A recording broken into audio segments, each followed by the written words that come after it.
It was my phone and it just because when you're trying to do a story, it just keeps repeating, and sometimes I turn it down, sometimes I don't. But of course, all of a sudden, Kevin's like, "I'm annoyed now." Well, his phone never shuts the fuck up ever. We are laying in bed, it's like ding ding bong, and when he's on it, all you hear is click click click click click click because he doesn't ever put the volume down. Your phone does ring all the time. I'm right next to you. Well, Kevin's next to Jessica. Yeah, well, don't just because she's yelling doesn't seem you can fucking yell. Well, I'm just saying it's very similar. No, it's circumstances. It's not. I don't have you a beard. You all are getting work-related dings and text messages and because we're important. Emails and yes, obviously we're no one. At least I am. Jessica probably gets way more notifications than I do. I can't even imagine not having my phone go off 1,000 times a day. No, I would enjoy it if it did it. Yeah. I turn my ringer off at night as long as I'm not on call. Too. I'm like, I don't care. Yeah, it's because you have an iPhone. People with iPhones don't turn their ringers on, ever. It's an iPhone thing. Like, Android people always have, like, custom ringtones. And then iPhone people, annoying. You just turn off your ringer so you never get calls. It's annoying. Well, aren't you just freaking important and not a non-iPod? No, Kevin just likes it because it makes him feel Jessica important. has an iPod or an iPhone. I have an iPhone. I said Kevin. Oh, sorry. Yeah, Kevin doesn't. What is up today? I swear to God, I can't. Am I speaking another fucking language today? You might as well let him just. I ask a fucking question and it never gets answered. Front. Just let it out. Okay, guys. Shall we have Lars sing us in? Yeah. Already? Yes. Fucking Lars, save me! Hold on. Motherfuck! Again! Video file not found. I just fucking went through this whole fucking shit Apple. goat rodeo earlier. It's gonna be one of those shows tonight. That's awesome. I swear to God, I went through this whole fucking thing again, and it's Broadleaf Bullies talking shit. It's Broadleaf Bullies talking shit. It's Broadleaf Bullies talking shit. It's Broadleaf Bullies talking shit. It's Broadleaf Bullies talking shit. It's Broadleaf Bullies talking shit. It's Broadleaf Bullies. Oh, I gave someone who smokes CBD. He's done sprinkling good fairy dust now. Is he? Yes. It clearly hasn't worked. So, see, look, there's the fucking intro again. Fucking locate foil. All right. There. I have no idea what the deal is with, but it's just so freaking whacked out. It's not even funny. Hey, guys. Hey. Hi. Must be a Mac. It is. I don't know. I don't have a Mac, so. Kevin. It is. Kevin, I'm going to And I make you have even one in my happier. office, too. It's a Mac, and the system is specifically for Mac only. Oh, yeah? Yep. Oh, is that Ecamm? Is for Mac only? Yep. Oh, okay. Yeah, we are an Apple household. I I'll have a Mac tell you upstairs. so. Where did this come from? Now, this is in front of me now? I don't know. It's your It's microphone. always there. I just noticed it today. Yeah, it's always there. Yeah, it's always there. Yeah. No respect. No respect. I know when I did graphics, obviously using Mac was like super important, and I always enjoyed using all the programs on it and stuff. And then when I like try to do anything on Windows, I used to get so pissed because or like just anything with Microsoft, I'd be like, "Hey, piece of shit programs." When Kevin was learning to code in school to build websites, he goes, Mac is you can't use anything else. No. He goes, Mac is. I mean, it's the same thing too with a lot of graphic designers and stuff. It's just the programs are just better for Mac, but Well, I started learning any type of graphics, when it was IBM. Yeah, well, the new Windows 11 that's coming out is going to run, instead of running the Google Play Store, is going to run the Apple Store. Oh, awesome! On the new Windows 11. Thank God, so much better. What's up, guys? How's it going? Pretty good. Long day? Long days? Long days, smoking a. Which one are you smoking? I'm smoking the Viajante 35. Nice. Is that out of the new shipment? That is out of the new shipment. You can tell by the band. Yeah, it's awesome. So here's a fun fact that will go along with coincides with your new shipment. A lot of people may not know this, but did you hear the ding? Yeah. Okay. Yeah. Was that the alarm to let Kevin know it's time to? So annoying. That was TikTok. I did a shower TikTok earlier, so people were commenting. I thought that was an alarm you set so you can casually make this announcement. Yeah, I did a duet with another guy, so we were in the shower. He was in his shower, I was in mine. So this is my life, folks. Yeah, it's neither here nor there. So fun fact. Cindy Saka, Steve's wife, makes him keep a log or a journal of every single cigar that he smokes. Yeah. And at the end of each quarter, he must write a check out of his personal account to the business for all the cigars that he smokes in that quarter. Jen? Interesting, yes. I just thought I would throw that. Is it retroactive? Can I go into all the bags of bands that we have in cedar sleeves? Did you not see I can get my coffee machine volcano I led with, and you're going to freaking pancake if with I did that, I can easily go down to the vintage store and get my coffee machine. Fuck your coffee Thank machine. You, Kevin. That's fucking coffee machine. It's beautiful. It is. It's fantastic. What coffee machine? The vending machine. Yeah, the vending machine. Yeah, I couldn't even, the 1933 really vending machine that we're just dying to have. I had to. I thought you brought that home. You're not funny, Kevin. No. That's why I said take a picture next to it. Dickhead mood tonight. No. He's in a fucking. He's jabbing. You didn't read the message underneath saying that's like a child who loves a toy and you make him stand next to it and take a picture when you know they can't have it. I didn't understand what that meant. Because you didn't get gifts for Christmas, or I don't. Because you weren't loved as a child. I thought no, your statement wasn't important enough for him to fully read. I guess not. He was apparently in a shower doing a duet. With another guy.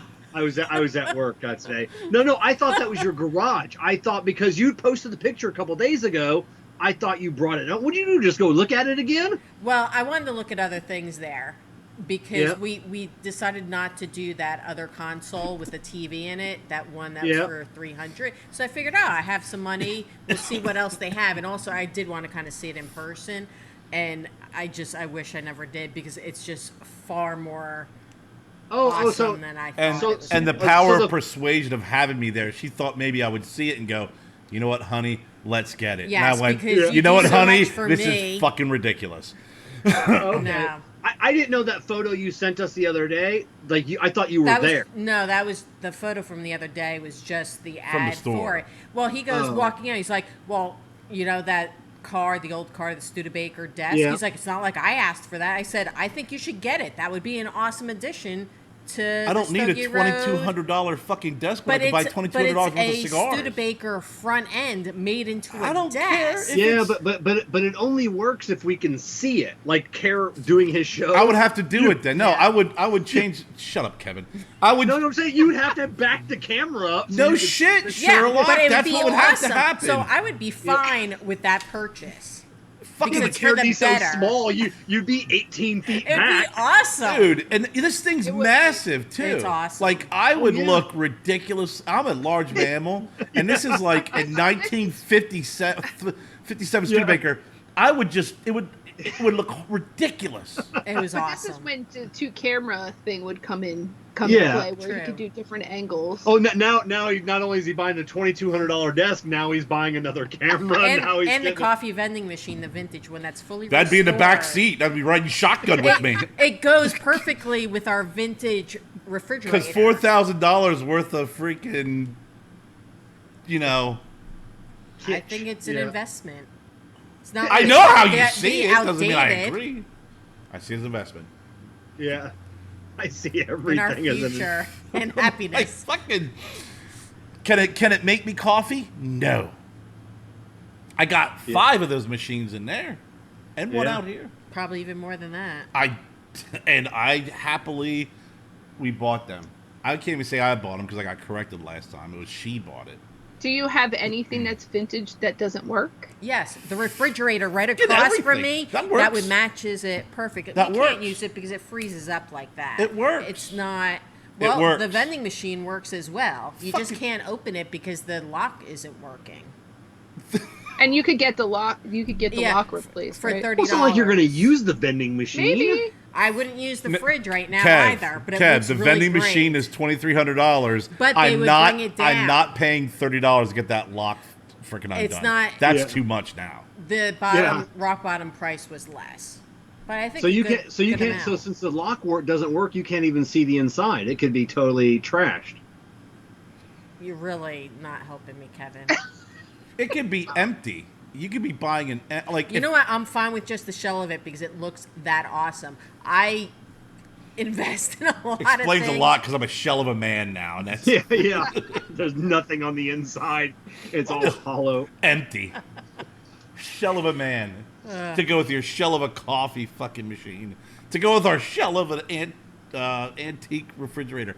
But the antique refrigerator works. It does work. Yeah. It's just really not. It's not usable because it freezes up instantly. You can't control the thermostat. Yeah. So the ice box freezes over, and then everything gets frozen in there. I saw that, Kerr. I know. Well, I got freaking crosswinds here. We have the fan to my left and the AC to the right. And I'm going like this. I'm surprised it didn't fall off earlier. Did it burn anything? No, it just fell. Mine just happened again. Yeah, you said that mine fell. What are you guys smoking? The Hoya what is it? Cabinetta? The Hoya Cabinetta. I think I sent you a couple of these. Oh, okay, cool, thank you. It is a almost like a Connecticut on the bottom and then Maduro on the top. Oh, you sent our little care package out? Yeah. Oh, okay. Yeah, sent our care package to Kerr. It's we have one being put together for you guys. Yeah, it's a Kerr package. I'll just say it like everybody else does. Kerr. And Kerr. With all the new cigars. Kerr. You know, nice. it's an investment. Sending you guys cigars. It is. I'm also designing some sports shirts for the two of you, as well as new hats. Oh. Because it's investment. You guys are an investment. Our friendship is an investment. It is. Have you guys ever had the muzzle loader by Room 101? No. I've never heard of it. Yeah. We have a whole box of them. I found. Sorry.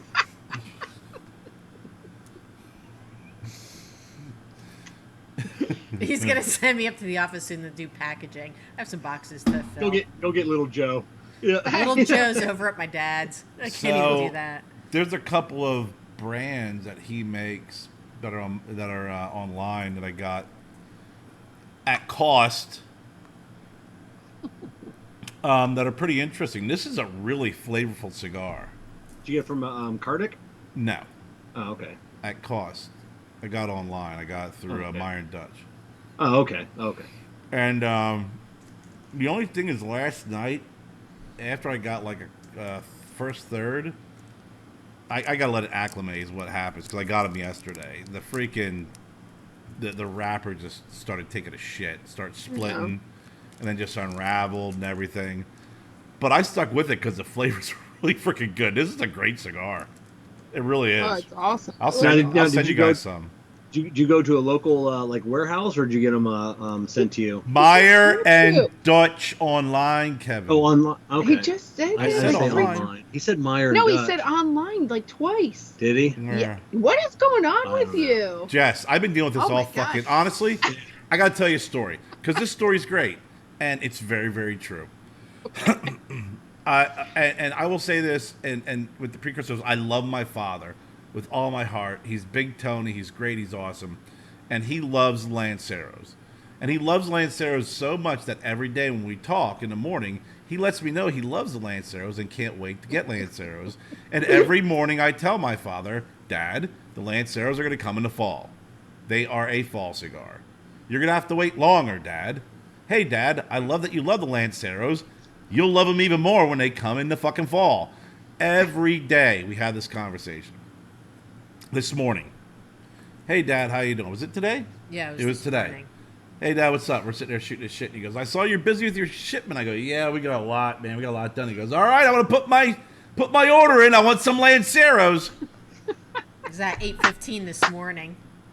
8:15 in the morning. I guarantee you 4 houses away heard, I don't have any freaking Lanceros, Dad. And then I get why are you yelling at me? Because we have this conversation every morning. Every day. And you now are ordering the Lanceros that are not here. The fall. You're like, when you start seeing pumpkins. Are you? That's when. Are you going to with Steve Saka's father-in-law? He smoked like really cheap cigars, and he had the factory Hoya, who makes some of his other cigars, always roll, and he'd order boxes of them. They just roll them a couple of them. So you should get him to just roll your dad his own Lancero. Just no band. It's not like he's going to put it on Instagram. Okay, I'm not Steve fucking Saka. I'm not like call Hoya. I'm like call Chris. I'm like, hey, I need a couple boxes of cheap Lanceros. And Chris is going to be like, yeah, well, let me see what I can do. I'm not like Saka, but yeah, his new cigar looks really good. Which one? The something star. Stillwell Star. Stillwell Star. That's 4. A great name. They're made with pipe tobacco, and there's really? four different ones. Interesting. Yeah, he was nice. when I was rolling the Tabaqueros with him and Aaron. He was talking with us, and he said, for years, like the last 15 years, he would always have the rollers roll the cigars, and he'd sprinkle just a little bit of his favorite pipe tobacco in his cigars, and then that's what he's enjoyed, for the last. Interesting. Yeah. So. And then I've been seeing a lot of stuff from the PCA, and Chris Duque posted that he was smoking one, and I was like, damn it. Yeah. So so he's got there's 4 different blends. There's an English. That's the only one I can remember, like an English blend. Yeah, there's four different ones. Yeah, that's about what I remember. Right. And he says that there's not a lot. There's only about 5 grams of the pipe tobacco throughout the cigar. They're saying that it will really transition, and you will be able to pick up on the difference between the pipe tobacco and he's pretty sure that no one else is doing. I mean, this is something nobody even knew he really did. I thought Pappy Van Winkle had pipe tobacco in it. No, well, Pappy Van Winkle has Perique tobacco, which is the Kentucky fire cured. So it's the Perique style, and then they use Perique tobacco in pipe tobacco. Right. So it's like the same, but it's not flavored or infused. But it's interesting because, to be honest, I did not know Steve smoked a pipe. Yeah, I didn't know he smoked a pipe, and I knew he said a lot of people did currently smoked a pipe. I knew he used to, and then when he said he made the cigars with a little bit of pipe tobacco in there, and that's what he enjoyed. And then I was asking him, like, I gotta have some of those. I bet they're amazing. The only guy I know who did anything like that is when I had Sam Lassie on the show, and he said that he would make a cigar, do the filler and the binder, and then before he put the wrapper on, he would sprinkle it with pipe tobacco, and then roll it. And I can't remember what he called it. It was like Rocky Road or something, because it was very bumpy. Okay. Oh, from the pipe tobacco, and he said you would smoke it, and all of a sudden you just get this pop, like little freaking flavor from the pipe tobacco here and there. That's actually pretty awesome. He said he's been doing that forever and a day. Yeah. Oh, but he never sold them. He just made them. Yeah, Well, I think that's what Steve said too, is that he's been having this made. Oh yeah, he's been having it made for a while. For I think he said 15 or 20 years. He's been having this He's been doing it for a long time. So I'm sure there's other people who do stuff for themselves, which is what he was doing. Yeah. And so now this was something new to. Could you imagine all the cool stuff these makers are having done that would be too ungodly expensive, or like Sam Lassia, the tobacco he has at his disposal or had at one time. Yeah. Just the cool stuff you could just make. Yeah. Oh yeah, you can make. I mean, listen, like I said, I'm not Steve Saka, and these guys could. It's like, hey, I want to try this and do that, and make me this and make me that, and they're gonna fucking bang one out for you. Well, they are, but you're also stopping like the machine of Hoya de Nicaragua. These guys are making they're hundreds, 100,000 plus cigars a day, and you're like, hey, I need you to stop, make like 40 of this. Right. Well, I'm sure for him and for that place, they're not going to be stopping the presses. They may just yank one of their good, better folks off the line. Or Steve just stands there as they're rolling. He just sprinkles real quick, and then they just keep the going. Assistants. He just sprinkles a little more. Like, all right, that's good. No, but that's a really cool concept and something obviously different. But there's a lot of cool stuff I've been seeing just from people's posts and stuff from the PCA. Some exciting stuff. JC Newman having their little miniature El Reloj factory. The factory there, like really so cool. They had a model made for their display. It's freaking. Well, and a model. It had been 15 feet tall. It's still. I mean, it's obviously. Just super cool though. Like, I wonder. A model 1 foot equals 1 foot. Yeah, and then Omar DeFrias for Tello. He brought the firecracker size cigar back because I was talking to him like a year and a half ago, and we were just chatting on the phone. And I think it was the first interview I did with him. And then I told him that Fratello firecracker in a blind taste test beat out the Steve Saka firecracker. For me. And I know. All I want to say is that Omar's outfit that he was wearing, that suit was.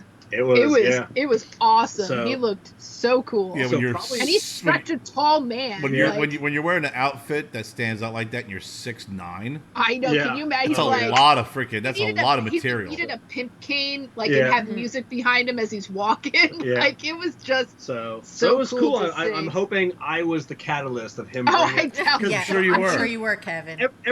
Almost every time we talked, and I kept saying, I'd always ask, hey, when are we gonna get some firecrackers over here? When we're going to get some firecrackers, and he finally brought them out. That was me. It was all you. It was you. I'm actually going to get him to say that live. And then obviously, I've been seeing tons of people post about Amendola. They're blowing it up. Oh my gosh, yeah. Like, cool to see them two guys. Just. I didn't see their booth though. I didn't know what. Yeah, they're at Illusion's booth. I saw some angled pictures of it. Yeah, they're at Illusion and. The Great Lakes Smoke Show is doing their intimidation interviews. Interrogation. But you know what, Kevin? It is all about you, and I'm going to point it back to you to kick us off for the intro. All right. I'm Kevin. I'm Jessie. I'm Kerr. I'm Jen. And we are the Broadleaf Bullies. Motherfuck. I just freaking did the whole thing. You saw me do it. I did.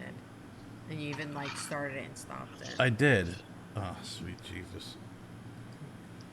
Sweet bitches. Son of a bitch. We talk. You listen. We're the Broadleaf Bullies. And here's your hosts, Kev, Kerr, Jessie, and Jen.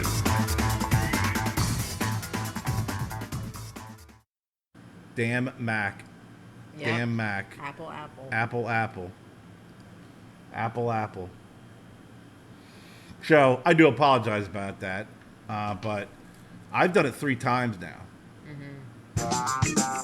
Like 3 times. I did it right before we got on live, and I did it while we were chatting, and I just did it now. All right. Did it play? Yeah. Okay, so we're back? We're back. Okay. Yeah, I forgot Amendola or Luzione was distributing for Amendola now. So so it makes sense that they're in the booth together. Yeah, they're at their booth.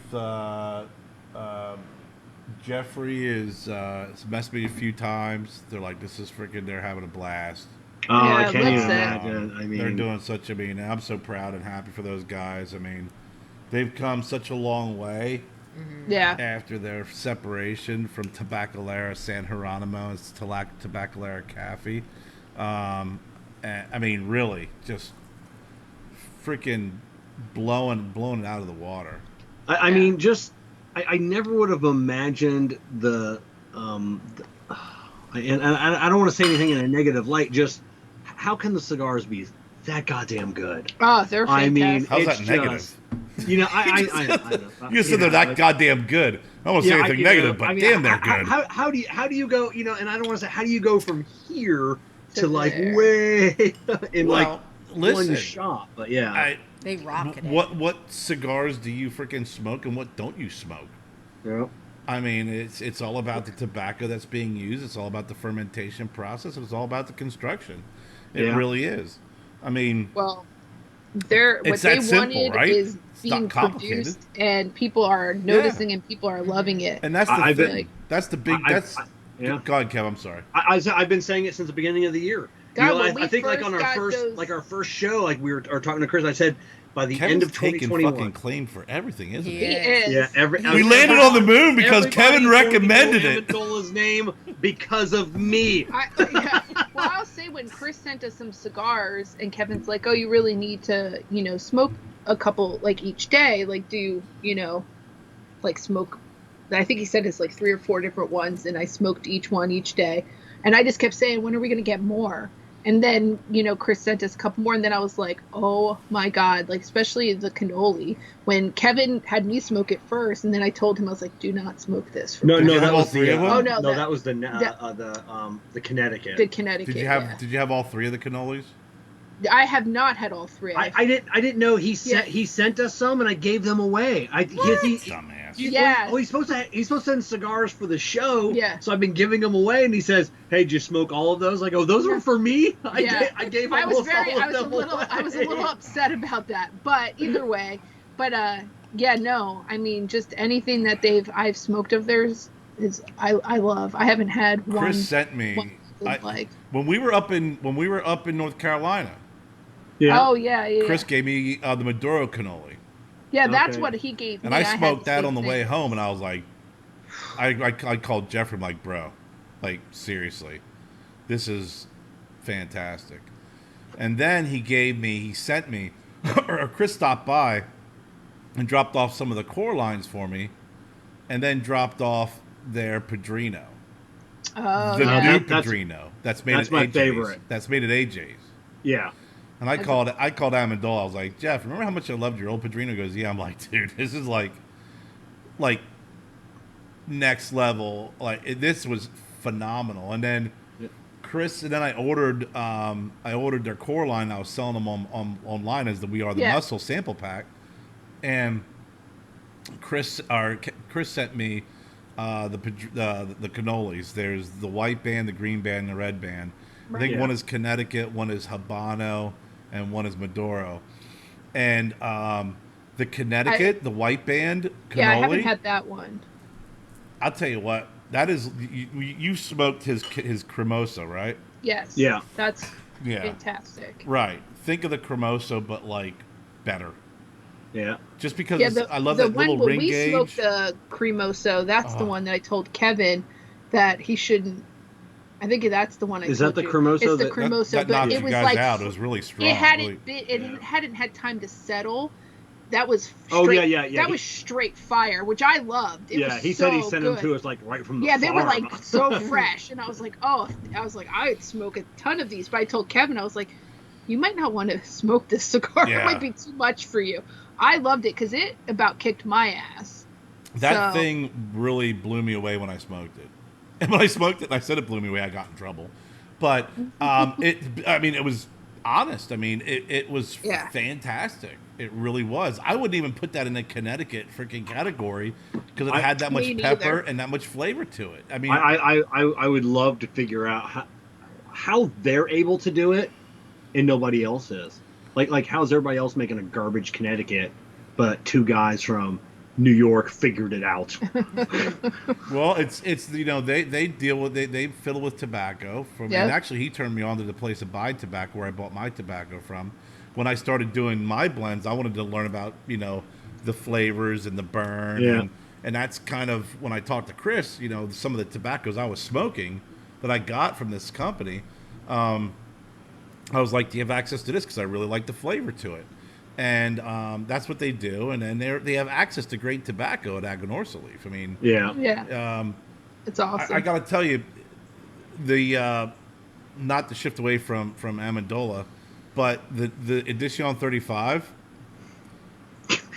that I make is Amendola's a great guy. However,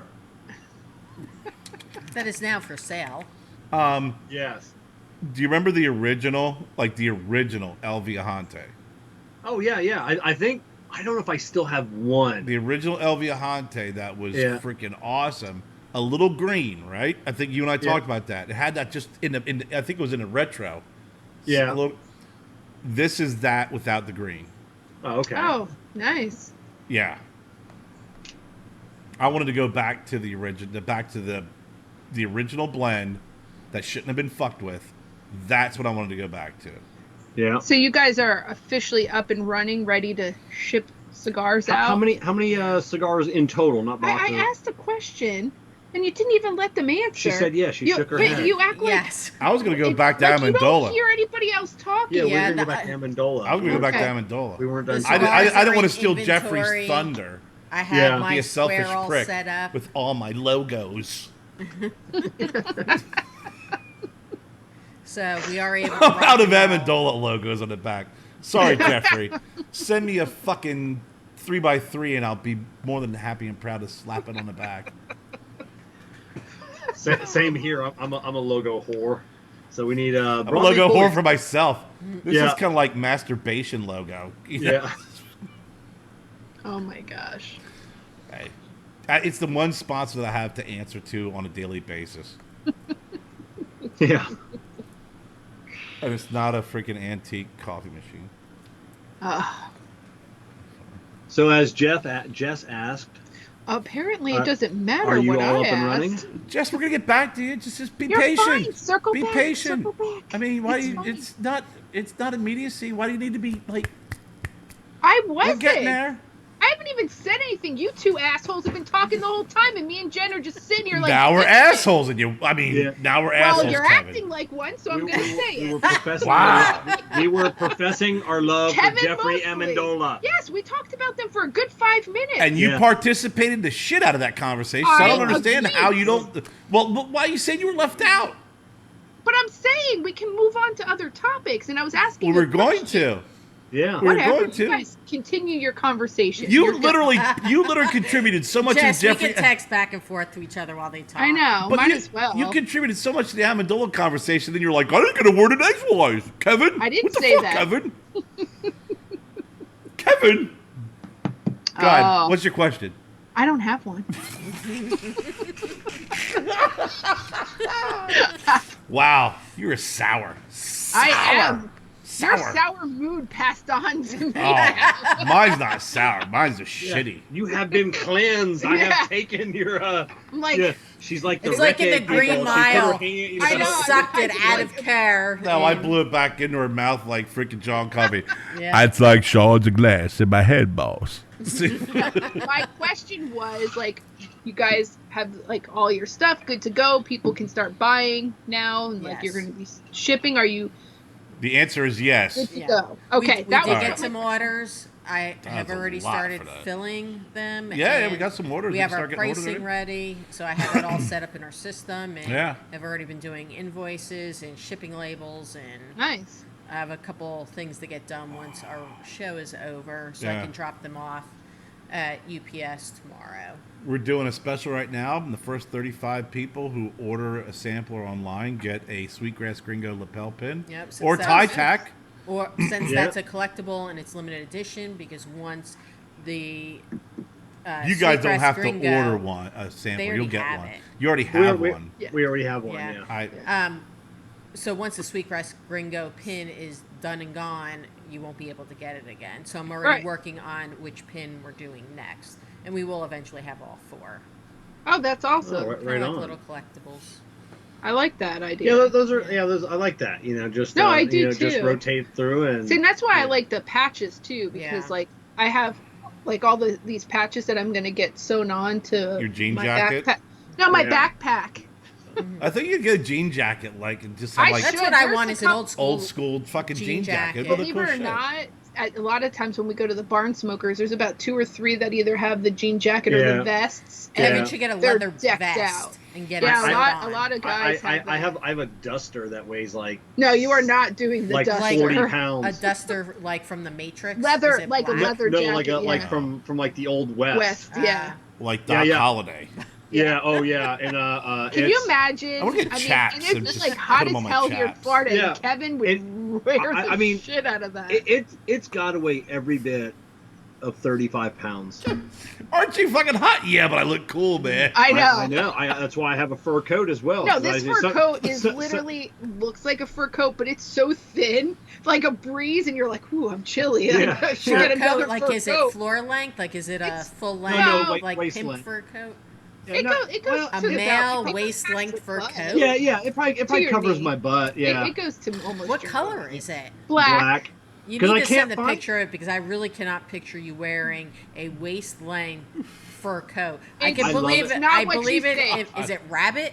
It's not what you think. Trust me. What animal is it? When you think of a fur coat, what Kevin is wearing, it's rat. It's a fur coat. It's pimp. Chinchilla. Pimp. It's the. I don't know what it is. I can see him in a floor length. I would say it is the thinnest fur coat. Kevin, I will pull it in here. Is it cats? And I it's lab rat. You need to go get it, Jessica. Lab I need rat. To see so thin. It is not what you would think. I want a fur coat, but we get fur coats donated all the time that have like the muffs. I mean, when I think of fur coat, I think of those old ladies. Yeah. You know, that have even the little fur coats. I do. I love fur coats. I want an old fox fur coat from this is not like the 50s and 60s. That's what I want. Exactly. I mean, I want the big one, the big poofy thing around the neck, and the lapel going around. Oh my god! Yeah, I want the, like a Macklemore wore in the Kerr, song. That's when we should take them camping. Yeah. Oh my god! Well, did you see the camper who got killed by a grizzly in Montana? No. They just killed the grizzly yesterday. Why? So, well, I know. Because they killed someone who entered their environment. Probably didn't hang their fucking food in the tree. No, they did. So the grizzly came into the camp area and the other campers scared it away. Right then and there, I'd be like, we're not staying. No, but they stuck around. But they stuck around. Oh, bear stopped by. Wasn't that cool? About 2 hours later, the grizzly came back, mauled the woman to death, ran off, and they shot the bear. They shouldn't have shot the bear. The bear's doing what bears do. I mean, what do they say though when they say bear, when they actually attack people and kill them? Like, I think that's like the issue is because it actually got like the taste of blood and that something like that. You're in the woods of Montana. No, I agree. I'm not disagreeing. No, but I hear what you're saying. It's barely possible. Because then, how is that bear going to keep coming back to that campground? Is that going to become? You got one of my jokes. I was really happy for that. Kevin's not. I didn't hear. I think he's Kevin's Googling playing on his phone. No, I'm trying to find my photo of my fur coat. I thought you were looking up the woman who got killed. I said, why don't you just go get it and put it on? You said that they got a taste for blood, Jess, and I said it's barely possible. Oh. And then Kevin is not paying attention, and you know. I didn't want to interrupt you, and then Jen actually. I think we picked this fur coat up in North Carolina on one of our trips. Yeah, I think so. Yeah. It's not really a fur coat. One of those rest stops. So you want a fur coat or you want a hat? Yeah. All right, I'm going to get it because it's too funny. It's a real goddamn fur coat. It is not. I'm just curious on what kind of fur it is. It's real because it's tangible. I can hold it in my hands. It's tangible. It's real. You know if it's fake fur. The winter coat you got me. Jen got me this great fucking winter coat, and I love it. This looked like a fur coat. Look how thick this is. That is not a fur coat. It's Worthington. It's Worthington. It's made by Worthington. Made in China. Made in China. That's a lovely fur coat, madam. I know. Looks like a fur shirt. It is a woman's fur coat. It's not men's. It's not a fur coat. Which side is the buttons on? Fur coat would entail that there's would tell fur. if it's male or This female. is not fur. The buttons are on the left. Faux. That's a woman. That's a woman's jacket. Yeah. But it's also not fur. Like, there's no fur. It's so smooth. Like, not like fur where is it like a furry suede? It's kind of. Kind of, yes. We need to find Kevin a fur coat. It might be suede. Correction, it's not fur. We need to get Kevin like the fur coat in Legends of the Fall. I love that movie. So when he comes out on the porch with, after he had a stroke. Yeah, we wish a stroke on Kevin. That's that nice. huge fur coat with his gun. Yeah. But I think Kevin would sport that good. Yeah. But I was saying, Jen got me this winter jacket that I love. It is awesome. The problem is, I can only wear it like 3 months out of the year down here. And I would love to put the patches on that, but I think it's a waste just because of the... can't wear it all the time. Because it's... Yeah, I mean... And our patches really came out awesome. But I was talking like, we got a patch from... I keep saying I want to put my patches on there. I have our patches and Amandola's patch. So we have 3. I have 3. You don't have one of Kevin's? No. Kevin doesn't send us anything of Cigar Prop. You never sent them a patch? Yeah, I thought I sent it to Jen. Nope, not a patch. You did send me. Kevin, you don't have to look for the picture anymore. We saw the fucking fur coat, bro. I was looking up what fur. It is faux fur, by the way. Some kind of cat. Anyway, some kind of cat. I don't. Thanks for confirming something we confirmed 20 minutes ago. Yeah. Well, I don't have cigar prop patches. I only have the iTap. No, that's what I'm saying. You never sent them on. I just want a T-shirt. I didn't want a patch. Karen may have a patch. I like the idea of like a cool retro jean jacket. Oh, I do have the iTap that patch. I do. Yeah. Now, you know what you need to get is like you need a cigar. You need that cigar prop patch. Yeah. Your new logo. Yeah. You need a patch like that's fucking badass, man. Yeah. I'll have to send that over to the guys in Kentucky that made my other ones. That'd be a cool ass hat. Yeah. That would be really bad. Yeah. I mean, I can't see you wearing like a vest or a jean jacket, Kevin. No, I'm not a vest or jean but jacket. on your backpack that would be cool. Here's our cigar prop hat. Yeah. There you go. What did you put it over? Doesn't matter. I didn't put it over anything. I have this sitting up on my wine rack. This literally sits there. I never took it off. Does that hat still have the cardboard in it? Yeah. That's how I keep it looking so freaking fly. Awesome. Right? Good eyes, Jessica. I don't wear it enough, but that cardboard would be freaking like mushed by now the way I sweat. Oh my God. But when I did my Kevin impersonation that time when I had the beard, I use this and I keep this literally right here. I can see the cardboard on the side. Yeah, I saw it and I'm like, wait, what is that? And then when he turned again, I was like, that's the cardboard. It's so fresh and clean. It's got a liner. It's got the liner. I think it's over a foundation. I think so. A foundation hat that I got at an event. I think you won it. Like, I did. I won it. Like cigars. Yeah. I don't know. I kind of want that foundation hat now. Well, it's brand new. It still has the cardboard in it. There you go. Hat. Oh man, I want that hat. We'll trade you. I'll send it to you. Yeah, I'll trade you. No, I'll send it to you. It's cool. Yeah. I got this. Put your sticker on a different hat. I still have. Grab that hat over there. It's on top. That's the. What over there? This is the El Galán. No, it's not the El Galán. That one right there. Yeah. This is the one I think you'll want, Kevin. Even though it does not meet your criteria, but it doesn't. But I don't think you can find these anywhere. Oh, get out! Yeah, that's awesome. You probably sell that online for $100. Yeah, really? Yeah. I bought this. I literally bought this at a cigar shop that was going out of business in Maryland, and it was they still had the old Camachos, and this was like in a bin. I think I bought it for $5. That's crazy. An old Camacho hat. Oh, we missed it. Ron Brown was live. Big Ron Brown. Oh yeah, I can't wait to see him and Uncle Barry. Can't do that. That's gonna be Barry Bones messaged me. He's like, Ron left Gabby. I'm like, yeah, you were on the show. Yeah, you watched. And he's like, yeah. I go, well, I said, freaking, if you have any questions, I said, don't ask me. Have Ron on your show. Yeah. Ron will be making the rounds, and speaking of making the rounds, when are you hitting the road, Kerry, and delivering all your cigars to your shops? Well, everybody's at PCA right now. Yeah. Oh yeah, that's right. You know, and this is a good / bad time because some folks may do the whole, well, I was just at PCA, I just placed some orders, I don't know. I know. But a lot of the cigars, and here's the way I look at it. I have my list of cigar shops that we've been in, and it's pretty robust. Mm-hmm. And I'm starting from South Carolina out. right? Because these are the folks here who have really supported me from the beginning. Yeah.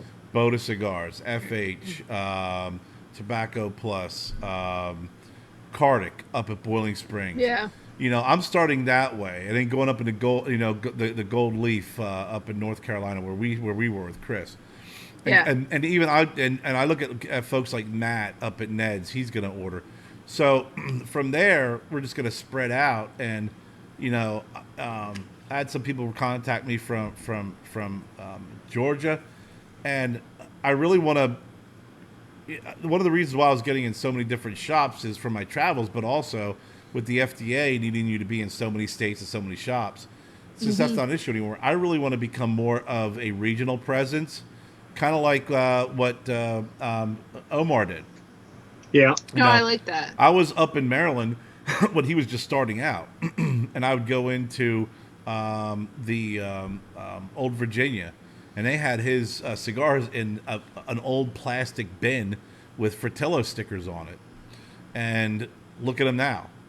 Yeah. You know, I met him at a cigar event.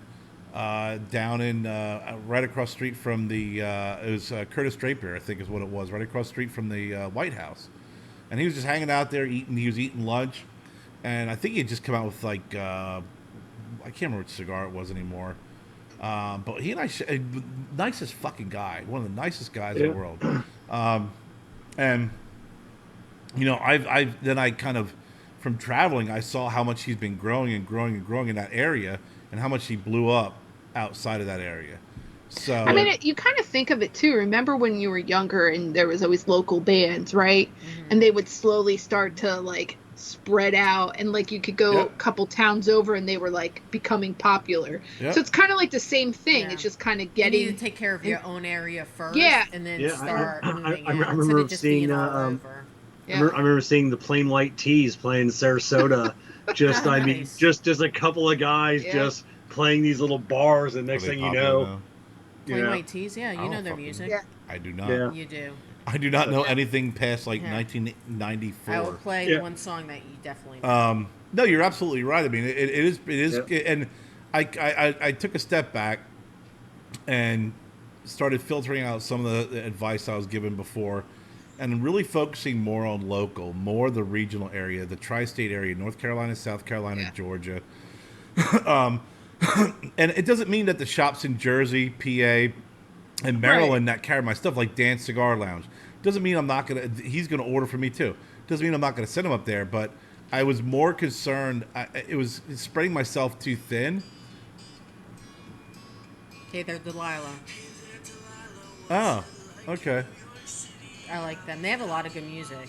But, yeah, they do. But like, you know, Boda Pipes, you know, buys from me regularly. They really move my stuff, and he's really excited about this stuff because all the old stuff he had, he put on sale. I'm like, get rid of this. Blitz it out. The new shit's coming, and the boxes are freaking incredible. The artwork on it and the great. The factory stamp on the bottom blew my mind. I love that. Awesome.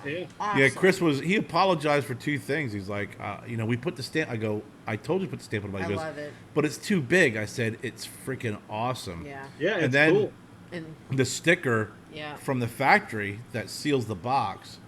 You know, I talked to Enoch, one of the guys at the factory, and I told him where to put it, and Chris was apologizing. I'm like, buddy, it looks fantastic. Now, Chris is funny. He hates when I fuck with him. Right? He does. So the UPS truck pulls up, and I'm supposed to get, you know, X amount of boxes. It's like, I think there's like 12 boxes in total. And he's putting them out. I bring the first box, I put it down, I take a picture. And I sent him a message. I'm like, yo, dude, I got my shipment. Where's the rest? And he's like, are you kidding me? I'm like, and he's probably like sweating. Dude, I took a picture of all of them. Then he goes, you're just an asshole, man. Why do you got to do that shit to me? I'm like, man, you know, I like to have a little bit of good time, you know, mess with you. But how many did you get in, like total cigars? Oh, like 10,000. Oh, really? Yeah. Kerr was nice and actually carried the boxes up the driveway, so the UPS driver didn't have to. So now are they? This because he was excited. He's like, is this the entire first run? Like you have every cigar we have every except for Late Sarah's. What? Except for the Lanceros? No, we got a shit ton of Lanceros. I just lied to my dad. Yeah. No, we have the 6x50 Toros. We have all 4 blends, and that is going to be that's our core blends. It's the cornerstone. Okay. And I didn't know if because you talked about he had the bonded warehouse. I didn't know if you were storing. No. Not yet. I mean, this is. It's baby steps. I mean, it's been 7 months since we, had cigars delivered to us, and getting these delivered was like freaking. We want everything on Christmas site. morning, man. Yeah, it really was. Right. It actually took me back to the first time I received my shipment, the first shipment I ever got. It really did. Yeah, it was that freaking awesome and memorable, and you know me, Kevin. I gotta rip right into the profits. Oh yeah. now they already started rolling like batch number 2, or what's like the lead time on something like that? So so say you want to order, I don't know that, if you want to order like another 10,000 cigars at 6-8 weeks, 6 months, what's like the lead? Well, it takes it depends on the season too. If it may take longer if it's a rainy season and you got to freak with the humidity and the heat, right? Oh, okay. Because they want it in the aging room. So yeah, we'll probably place another order in about a month. Right. Okay. That makes sense. So what's the turnaround time once you? Yeah. So the turnaround time is about 3 months. 2 months. It depends again on the weather, and there's something else to it, and it's nothing against Chris on the factory. Is that when you come from one factory to the next, and you've had a lot of freaking lessons learned from the first factory you worked with, I'm still moving along with some, with intrepidation, yeah. And I don't like using the word intrepidation because it sounds negative. I'm just being very, very careful with the steps that we're taking until we can get into a groove. No, that makes the most sense. I was in a groove before, and there was a couple of bad grooves. And I just was like, when you get into a bad rut or a bad groove, and you try and get out of it, and it's really hard to do so. When you finally get out of it, you're like, shit, I'm not going to get burned again. I'm not going to get this again. Yeah. So, it was the same way when I was selecting factories and talking to folks, I was honest with everybody. And there was a couple of factories that I had to say thanks but no thanks. But they were great people and wonderful. And even with Chris, every step of the way, I'm becoming more comfortable, I can tell you that. Early on, I was like very panicky and very cautious, and even sometimes I think my paranoia would get the best of me, but it was because of the experience I had before. And then as Chris stepped up to the plate and proved himself, my comfort level has been freaking a hell of a lot better. So I think that comfort level will increase as we go into the second batch. I would also think that like Chris or any factory that gets a new customer coming in, they could expect certain things to happen just because of the past experiences. It's just, I think that's normal. It is. But it's, I can tell you right now, because Chris is down there too, everything along the way has been great. There's been a couple of issues. You're gonna have issues along the way. If it's like anything else. Doesn't matter if it's cigars. Kevin, I'm sure you've had issues along the way with all the different, things that you've produced. Oh God! Like, so we're on our 3rd machine shop now. Like my new, I just shown Jess earlier my new picture of my tactical nub tool. This nub tool / bleeder tool.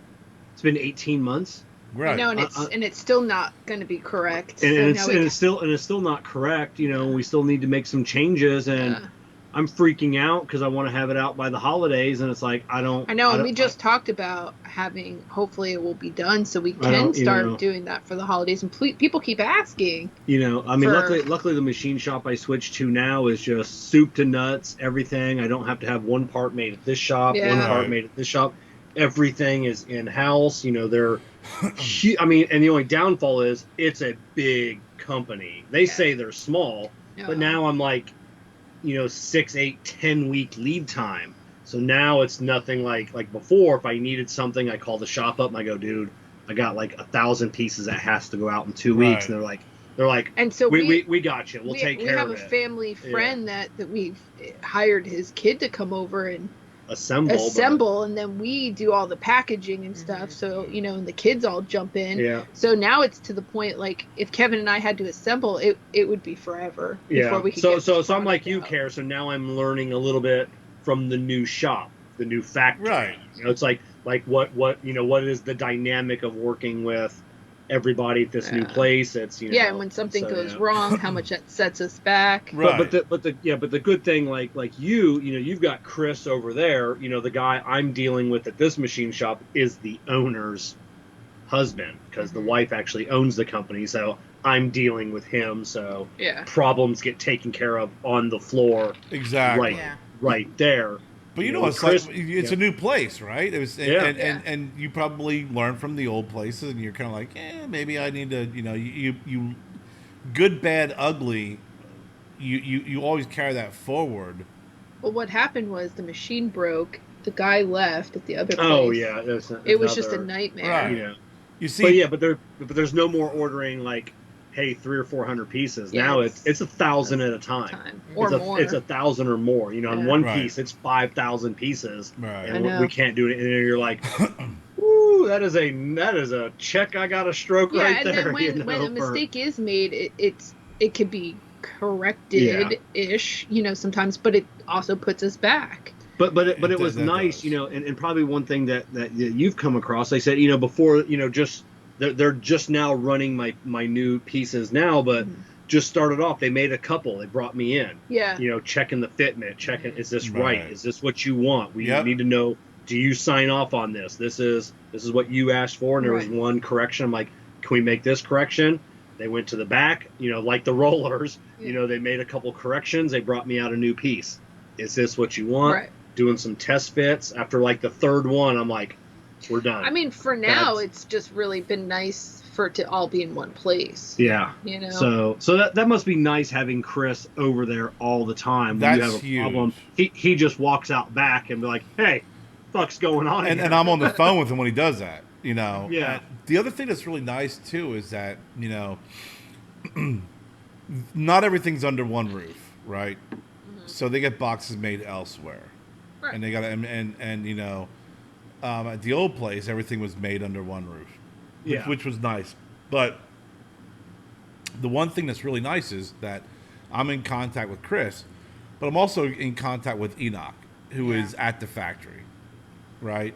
So I have two contacts. I have Chris, who's always at the factory. If he's not available, I have Enoch, who is also communicating with the box factory and with the folks making cigars. I never had that before. Together. I never had that before, because before, I dealt with one person, and then when I dealt with the person at the factory, they didn't speak English, so I had to have a translator, and they could have been saying, "Hey, this guy's a fucking asshole," for all I know, behind my back, right? Right. And trust me, some of the conversations we had, I wish I would have spoke Spanish, because I can tell you, I think there was some major league bullshit being thrown around. Just because of what I see from other brands that were being produced there that were freaking, I don't know if I should say anything. Anyway. But you know what? Just what a relief, though, to be able to have that open communication. Oh, it's great. And, which is part of business. I mean, that's important. Yeah. So. And I said it the other night when Ron was because on. Mistakes will happen and errors will need to be corrected, but it's all about communication. It's really that simple. But I said with Ron the other night, I'm like, you know what? It's like with what you're doing, Kevin, and you guys, Jess, is you're not giving me cigars. Okay? These aren't free. Yeah. Right? Yeah, I'm paying for this. So if you really want to if you want to take all of the bullshit away, like whatever, all the personal shit away, if you want to take all of the, at the end of the day, I'm paying you to make me a product, a specific product, and my expectations are it needs to be this way. If it's not a certain way, then you're not delivering on what you are supposed to deliver on. I don't care if it's a cigar shop or cigar factory in Nicaragua, Dominican Republic, or freaking Honduras, or if it's the fucking Waffle House making me a freaking hash browns. Yeah, if I order it with fucking ham and cheese, and I get it with onions and cheese, you fucked up. Yeah, there's a standard that was set for your cigars, and I want this each time. And one thing I liked about Chris, and And like I said, and when I was at the new machine shop, we were talking with the owner, and I was talking like, oh, like they're making some order, and it was like a 30,000 piece order, and I'm like, oh, I know you guys are busy, and then he like interrupted me, and he goes, when this guy, and I forget the kid's name, he goes, when this will be the machine that makes my parts, when he's making your parts are the only thing that matters.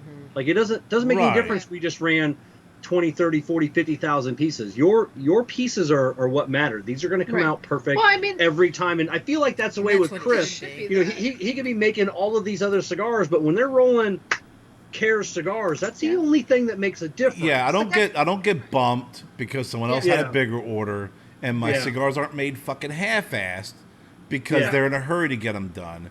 And he's open with me, and I'd rather I said this at the old factory, and I told Chris very early on when I met him, if there are delays or if you get a big order or whatever the case may be, let me know. I'd rather say, hey folks, my cigars are delayed a month or 2 months than frickin' have something less than delivered to my doorstep. I agree. And I don't understand why people don't fucking get that. No, I don't get that either. I mean, customer service is obviously like the number one thing in business. I mean, it's customer service. Exactly. It doesn't matter. Everywhere. It doesn't matter where. Like, I know even at like retail. How stupid it is for me. Like people are always like, "Oh, there's a line. I better hurry and rush. Basically trying to rush me to ring them up." And I go, I treat you, even if it's 10 minutes, 15 minutes, 20 minutes, the same as if it took them 2 minutes to ring their stuff up. They can stand there and wait because that's just what you have to do in life. Like, you don't get to just push people around. Well, there's not a fast pass line like they do at Six Flags. Well, what's funny about that is I learned this years ago when I first started with Enterprise Rent-A-Car.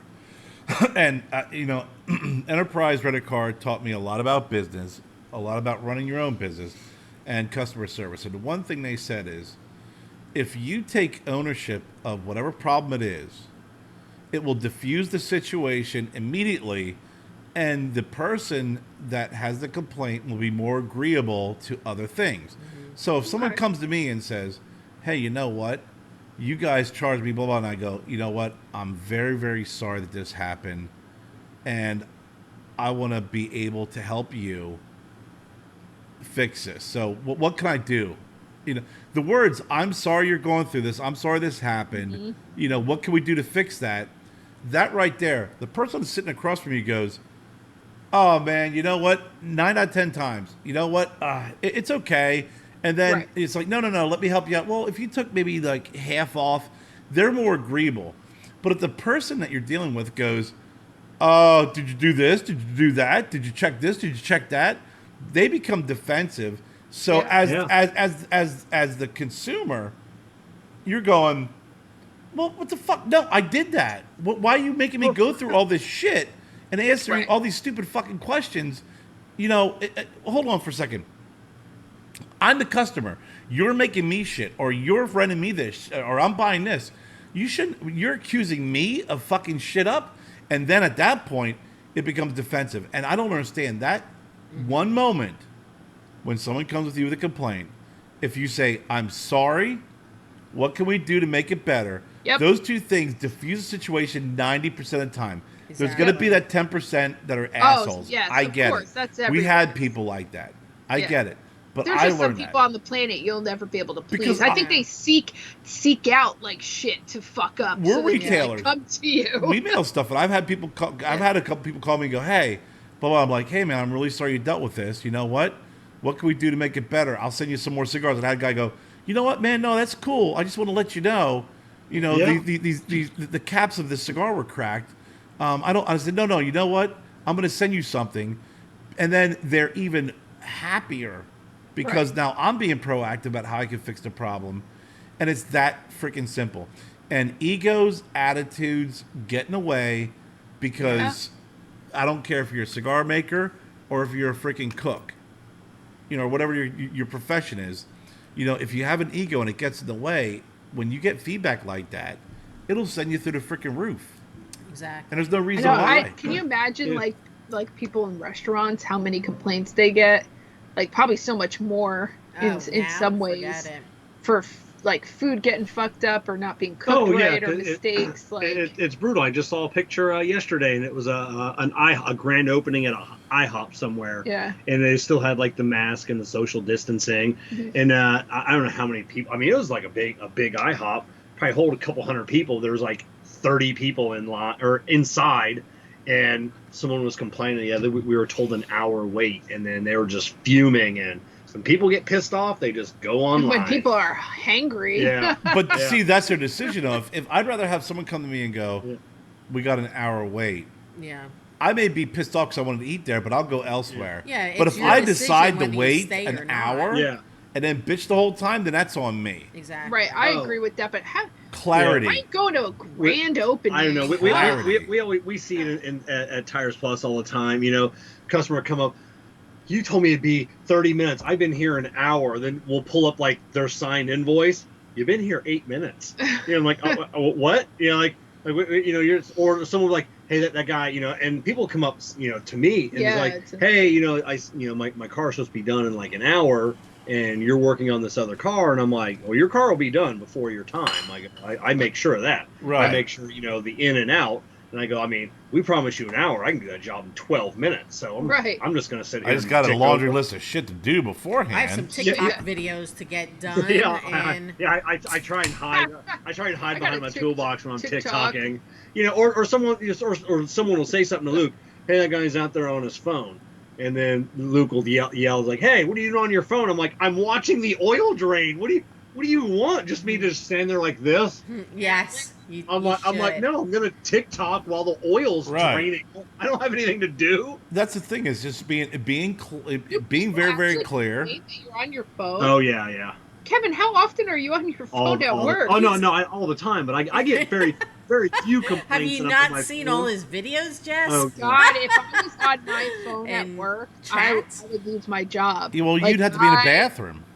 Yeah, well, anyway, but even we're not allowed to have our personal phones up on the sales floor at all. Yeah. Especially near the registers. That's instant. No, I just, I've never, because a big company policy, when you're in a car, like driving or anything. Yeah, I can imagine. I'm never on my phone inside of a car. But because they, I guess, our cashiers could take people's personal information and with their phone, they can steal credit card information. So I understand why we're not allowed to. And every once in a while, I'll catch a cashier, and I'm like, "Are you just that stupid? Like, is it really worth texting whatever you're texting to lose your job? Mm-hmm. Like, just use your phone on your break." But I've been through drive-throughs before where people are on their cell phones. Frank ordered a sampler pack and some Lars seasoning. Oh, nice. Yeah, how's the seasonings and the sauce been going? Good. Pretty good. I mean, it's funny as everybody says. You hear oh man, this is awesome. This is great. I'm gonna order some, and they never do. It's like if you're waiting for free shit, it's not gonna happen. The profit margins on freaking sea salt is low. Yeah, thinking about that, is there any way to put in you go to like a Pizza Hut? Remember, you used to get the little tiny package of the pepper flakes. Is there any way to do little sample packs? I actually told Jennifer she goes to this local butcher, and she was talking about, and I've been there, but they expanded, and she bought this and that, and I'm like, ain't nothing better than when you go, okay, your local farm to freaking your freaking farm to table. Well, no, not even farm to table, farm to freaking order. It's like it's even a shorter line. Yeah. True. It's, you're going from freaking grazing to freaking butchering. Yeah. If they want to really promote local, we're a local seasoning. Freaking go in there and talk to them. Mm-hmm. Yeah. I do need to do that. And she goes, I don't know, you're going to have to go do it. I said, I sell cigars. Your wheelhouse is food. My wheelhouse is cigars. Food, but I'm not good with just going up to someone and striking a conversation and selling a product. we're always asked people, do you guys sell this in your shop? Well, I mean, or, you know, like seasons, hot sauces or whatever. There's all those little... all you got to do is go in there and say, hey, do you support local, do you sell any local seasening and hot sauce stuff? Actually, one of our friends... farmer's market. Our friend that does her hair... have like a table. Does Jen's hair. They had a big cookout, and they had a cook-off, a ribs cook-off, and her husband won the cook-off. He used our fucking hot sauce, our barbecue sauce. Yeah. Oh, then you can also go to Publix. Publix has at like that little end cap here in Florida. Like we have that of locally grown and locally sourced. Yeah. But I honestly, my point to Kerr was, they're very busy in the butcher shop because it's owned by brothers. I thought I should email, introduce, send a sample, blah, blah, but he's like, no, you need to go in there. But at that they don't moment, have time. Hand them a sample. No. Here's some freaking seasoning. Well, yeah, just show up just be there 30 minutes before they open, and when they're like, hey, we'll be. That's impossible with my work schedule, though. So on the weekends. Look at the lips. The lips are going. I was looking at her. Yeah, they're see? very busy. She's gonna kill me. It's not my comfort level, and I told Kerr a farmer's market might be a good place to start.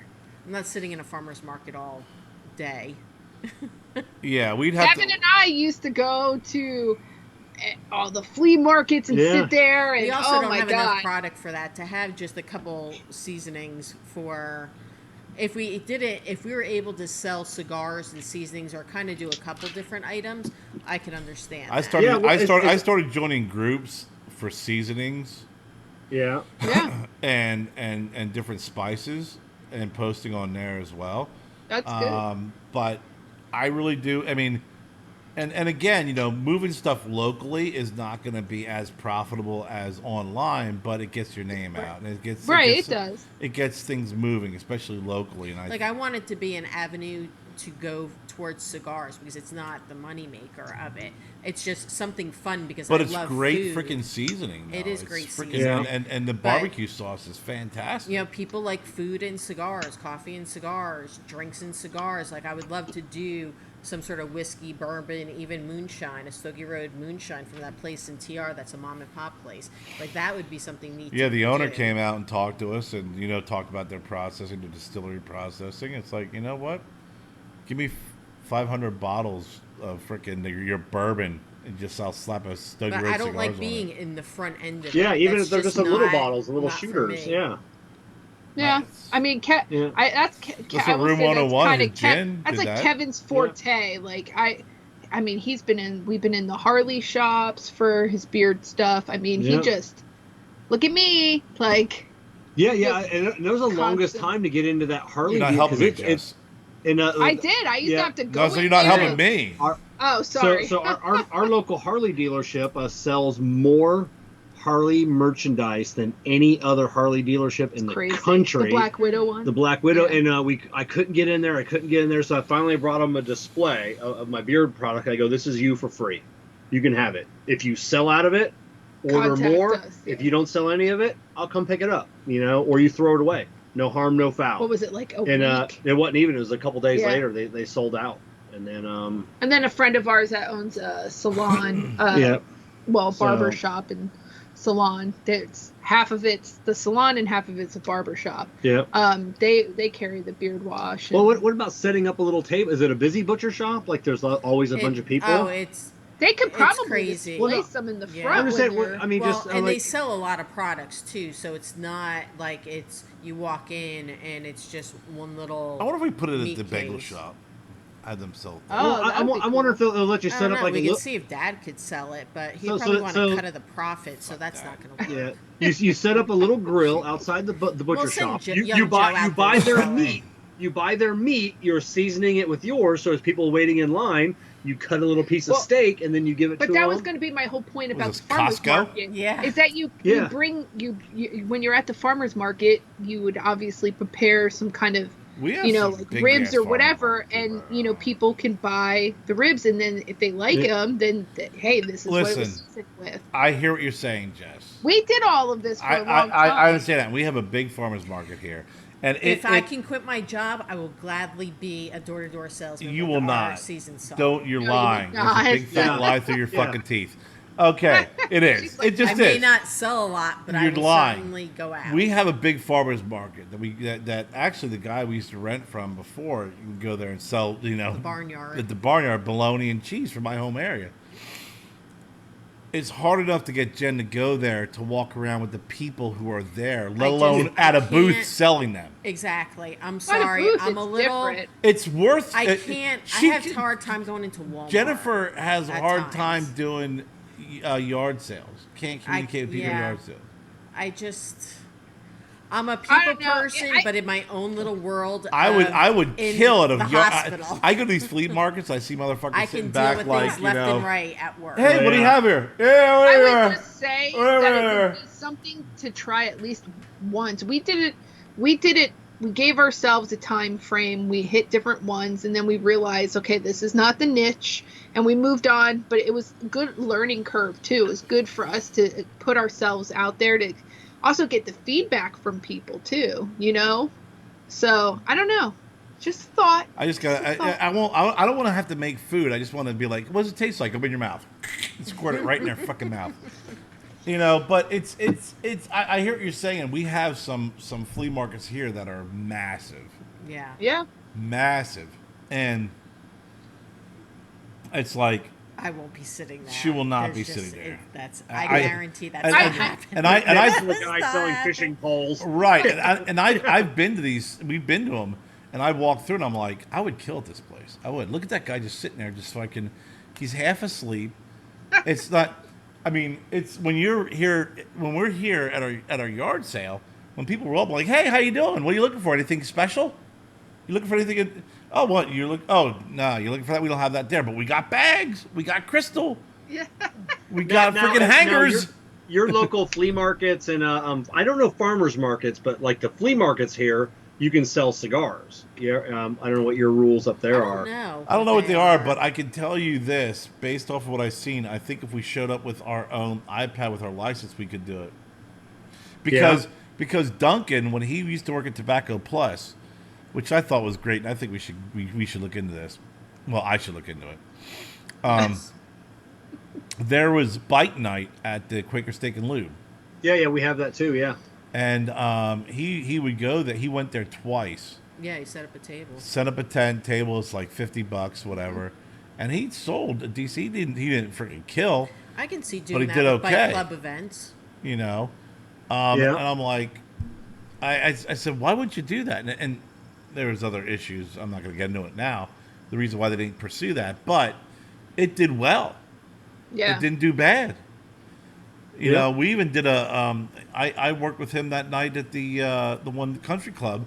Yeah. They had poker night, and part of the poker night was you paid X amount to get in. You got this, and you got a cigar, and then we sold cigars as well, and we did pretty decent. Yeah, up in Spartanburg. Yeah.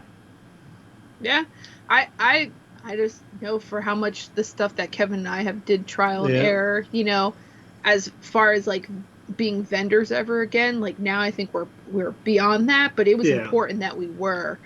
We wouldn't be where we are now. Yeah, I mean, it's a little thing, it's like when we went to Black Smoke Miami. Yeah, that was an awesome experience. I didn't understand how to market or sell, and I didn't understand what the African American community bought, as in even cigars, or cigar accessories, and so we went there, we put ourselves in that mix, and it was scary as hell. But we ended up Kevin. But we ended up. I was in my element. How was it scary? But well, I mean, when Kevin, is Kevin white as white? Kevin was the whitest person there. I mean, when you show up at an event with 1,000 black people and there's only 3 white people there, it's a little nerve-wracking. But about 15 minutes into the event, I mean, it was just Kevin just probably never. I think you just culturally haven't been around. It was just like every other event. It didn't make any difference. African American. No, it never does. I mean, it doesn't.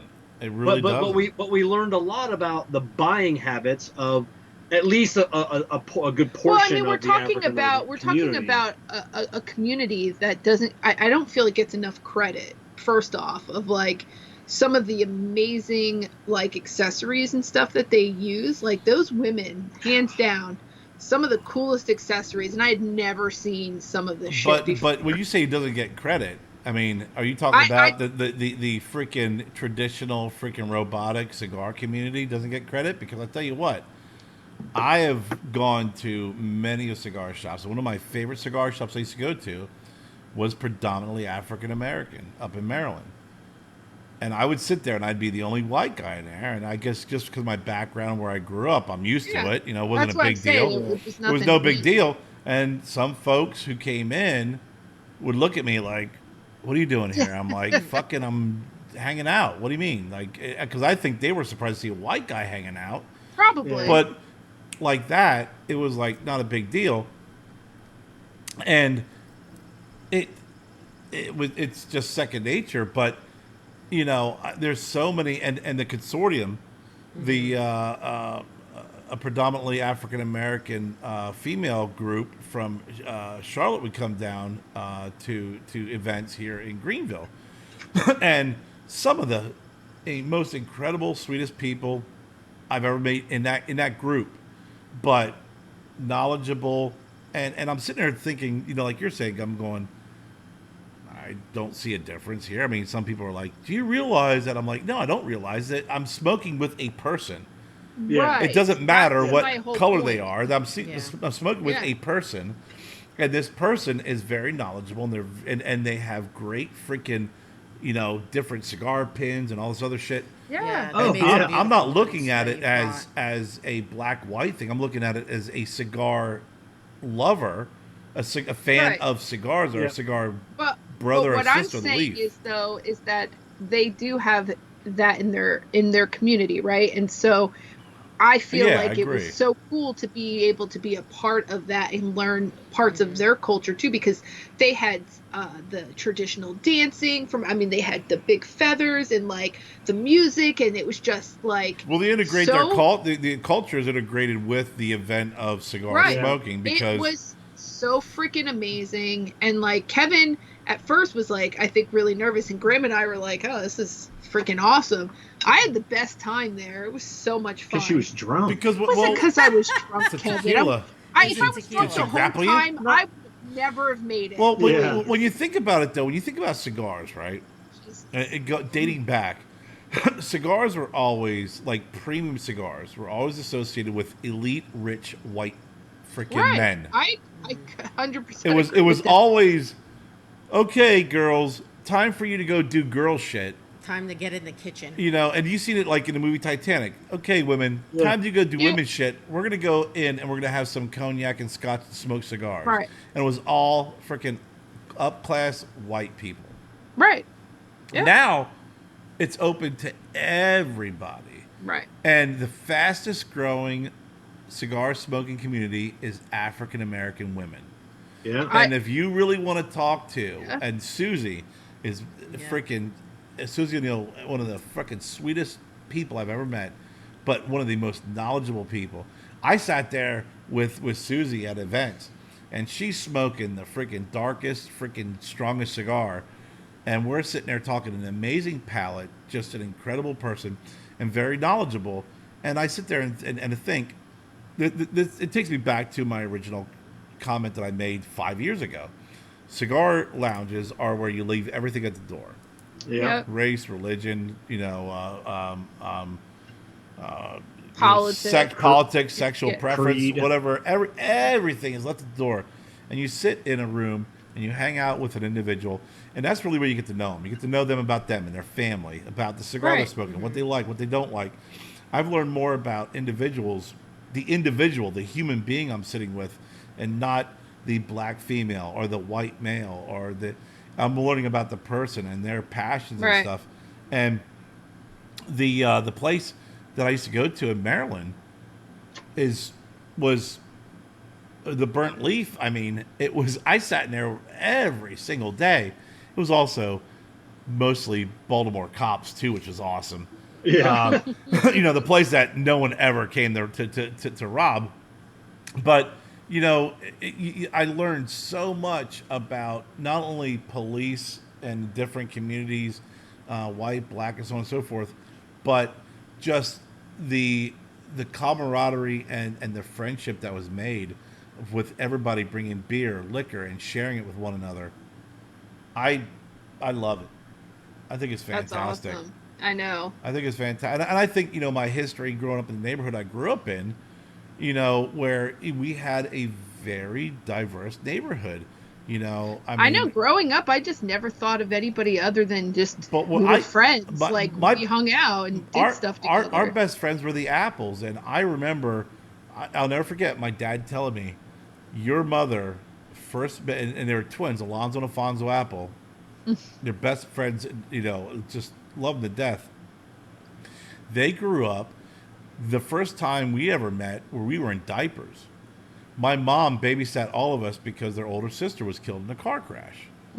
And their mother dropped them off. And that's literally how our friendship began, in diapers. And to this day, I still keep in contact with them. We still go back and forth. We've had family members die. They have shown up at funerals, and I've shown up at their funerals. And if we can't make it, we always message each other. When my brother died, the first person I called was Alonzo Apple. Just because he is family. He's not a neighbor. He's not black.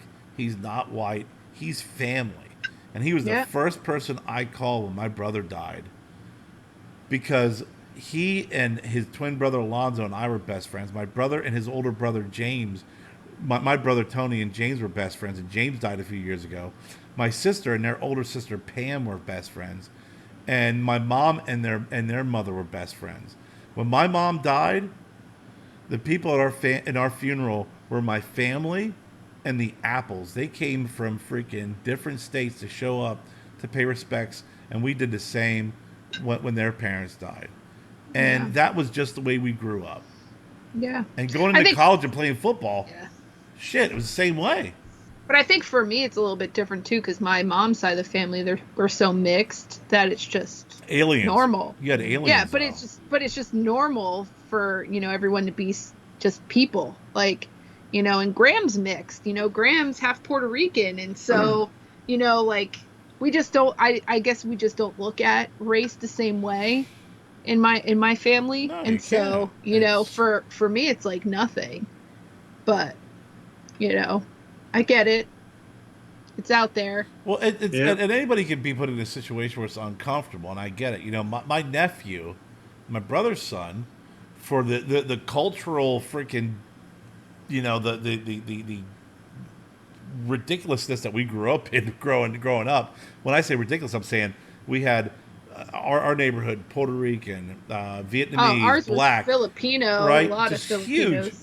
My brother, when he got married, they moved up to Schuylkill Haven, and they lived in a community. And I think my nephew, when he went to college first, was like the first time he actually interacted with a black guy for the first time, in depth, because it was his roommate. And he was like, he called me. He's like, Uncle Kerry. I'm like, dude, it's be yourself. Be yourself, man, because I understand the situation you're in. It's just completely different. But just be yourself, man. If you be yourself, and if they're a bad person, then they're a bad person. It doesn't matter where. Right, that's different. Yeah, absolutely. But yeah, I can appreciate when someone's put in a different cultural situation and awkward. But if you're yourself, I think that, like Kevin, like you said, it was a little awkward at first. But when you started, getting involved and you started talking to folks, it became very natural, and everything fucking popped. Well, I think for Kevin, he's such a personable, social, you're a socialite, you just like to be social. But when people also see Kevin, sometimes I think it's the opposite. Kevin gets a weird vibe because they look at him and they're like, this dude with a beard and tattoos, and he must be a drug dealer or a bad guy or a biker. That's what I thought at first. I thought I thought he was a drug dealer. I did. Yeah, that's what I think. Drug dealer. A guy that moved in across the street. First thing he comes over, introduces himself to Kevin. He was like, "Do you know where I can get some pot?" And Kevin's like, "No." Yeah. never even smoked pot. It's not a pot beard. It's not a pot beard. But like people, pot beard, yeah. We went to a restaurant one time and they the lady ignored us for 10 minutes, and finally she's like, we're table for two, and then she stuck us as far back in the back of the restaurant. Yeah, happens all the I get time. That a lot. They stick us in the back of the restaurant. So I look at it more from that perception that it's more people look at Kevin and think, oh my god, so you're blaming Kevin? Not you. It's not me. Jessica. No, it could be me. Maybe they look at me and say, "Oh, we're gonna shove them in the corner." It's never Jessica. It's always you, Kevin. It's not Jessica's Damn it, tattoos, Kevin. It's Kevin's. Shave that beard, you get a better spot in the restaurant. Yeah. Look who you're with. I'm happy in the back. Yeah. But we've experienced that at a couple of events where we've been ignored and treated differently because of the way we look or the way Kevin looks. We'll keep blaming Kevin. Wow. But it's funny, the couple events that we were shunned at, this high end lounge. But then I go back a month later, sitting with the owner. Yeah. Who happened to not be there when we were there. Who happens to be Rocky Patel. And then the service.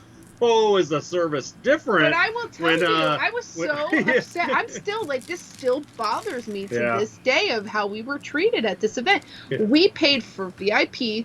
We paid for it like all the other people there. So why were we treated like shit? Yeah. Because it was drug money. Yeah. Yeah, it was all Kevin's pot money. It was all Kevin's pot money. Now, didn't something just occur with your product, Kevin?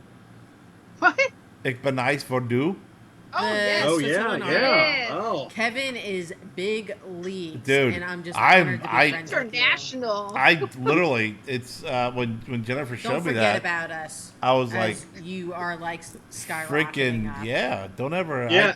When I show up to your house, don't say verboten. Yeah, and unfortunately, they placed another large order with me that I can't fulfill because I don't have the product.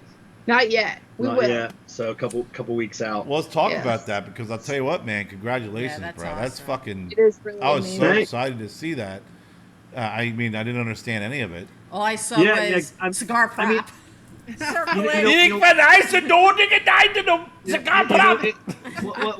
What's awesome is, like I said, so I love going up to Davidoff of Geneva and Tampa, hanging out. It's Jeff Borshowitz, his shop, Corona Cigar.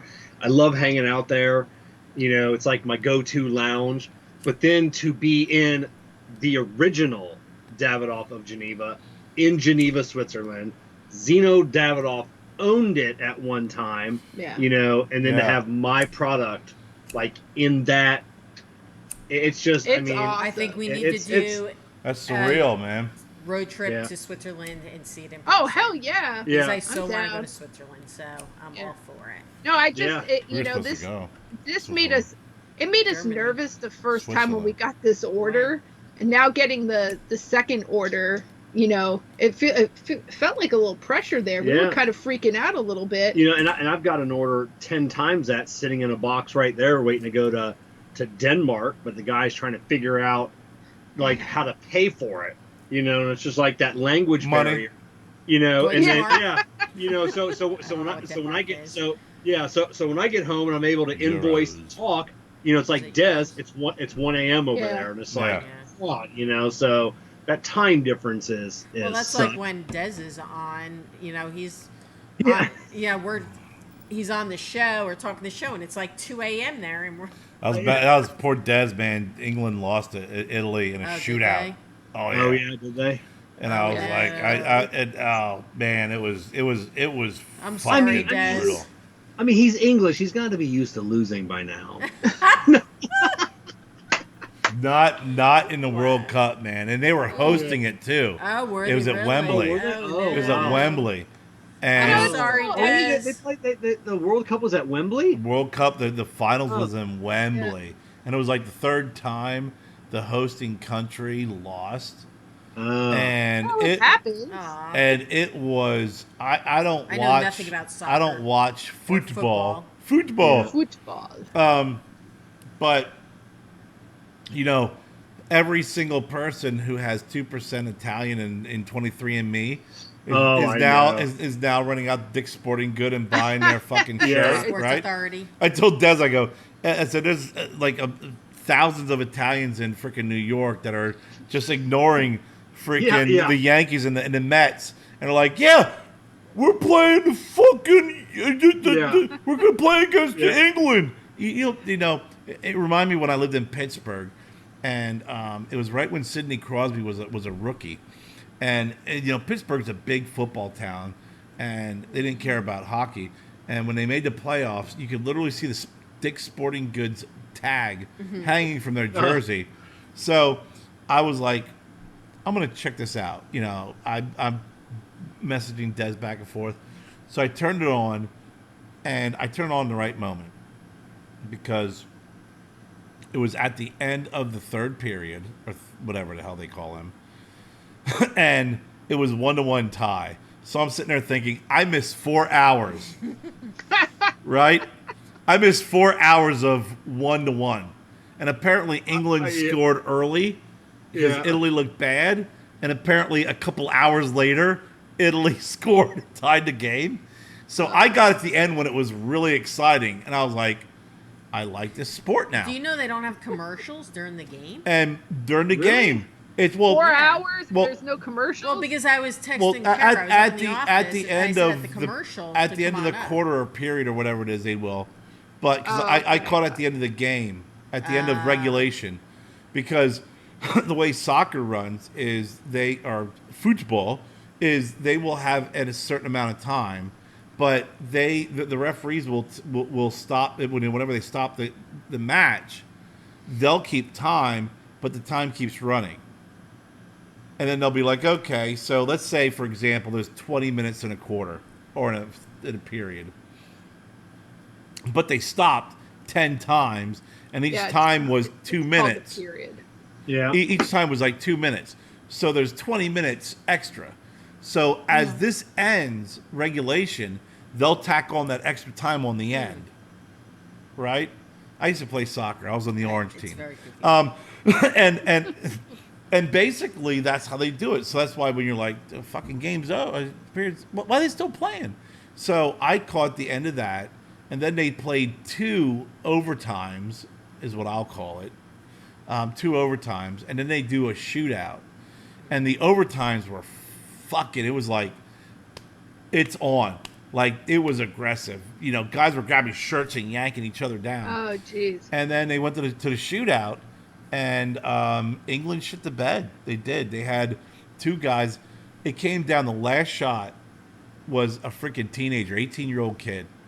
Can you imagine being an 18-year-old kid in the World Cup? And do the game-winning goal. If you shoot and you score, the game goes on. If you shoot and you miss or he saves the ball, game's over. And he freaking hit the ball, and the freaking Italian goalie saved it. End of the game. Game over. Game over. The guy before him kicked the ball. The freaking goaltender went this way. The ball went this way. Hit the post and bounced out. It was. Yeah. God, I wonder how many funny memes there's going to be. Oh my God, I can tell you. It was, and the one thing I liked about it was there is no like, oh, we're going to take a commercial timeout because in football, you know, it's a commercial timeout. We're going to hear from our sponsor, then you go and you got to listen to Doritos and everything else. Yeah. Not at all. Everything goes through. And even at the end, when they receive their awards, there was no, oh my gosh, thank you so much for the World Cup. And this is sponsored by Toyota. Toyota is the best SUV. And we got to, it was basically end of game. Everyone celebrated. People were crying. They shook hands. They got in line. They freaking gave the referees their medals. They gave second place their medals, first place. It was just boom, boom, boom. And then they got their cup and they went and they celebrated with the fans. There was no interviews. There was no stoppage of anything for a quick commercial break from Toyota. Now, if it was American, it would be. Yeah. It would be. That's what it was. It really. The one thing I appreciated the most about it was it really let me appreciate the sport. The passion, the passion of the people for their country and the sport that's being played, and not the sponsor and what freaking ticker they're going to run underneath. Right. Remember when we stayed at Dustin's place in Elizabeth, and that was when I guess they were having what was it, Brazil and someone else that time for soccer? Yeah, I don't remember. Yeah, I don't know, but all the neighbors were like, oh, like every time somebody scored, they were like freaking. Yeah. Well, we just won the Stanley Cup too. Yeah, we did. Well, not we. I'm a Blue Jackets fan, but you're a hockey fan. Blue Jackets. No, because it's a hockey team in Ohio. Yeah, it's a hockey team in Ohio. That's the only reason. Which is rare. I didn't think Kevin paid attention to hockey. He plays against Ohio. Oh, Ohio. Anything that's Ohio. Yeah. Understood. I'm gonna go use the restroom myself. You and Jen. Oh, okay. Carry on. We'll conspire against you guys while you're gone. Yeah.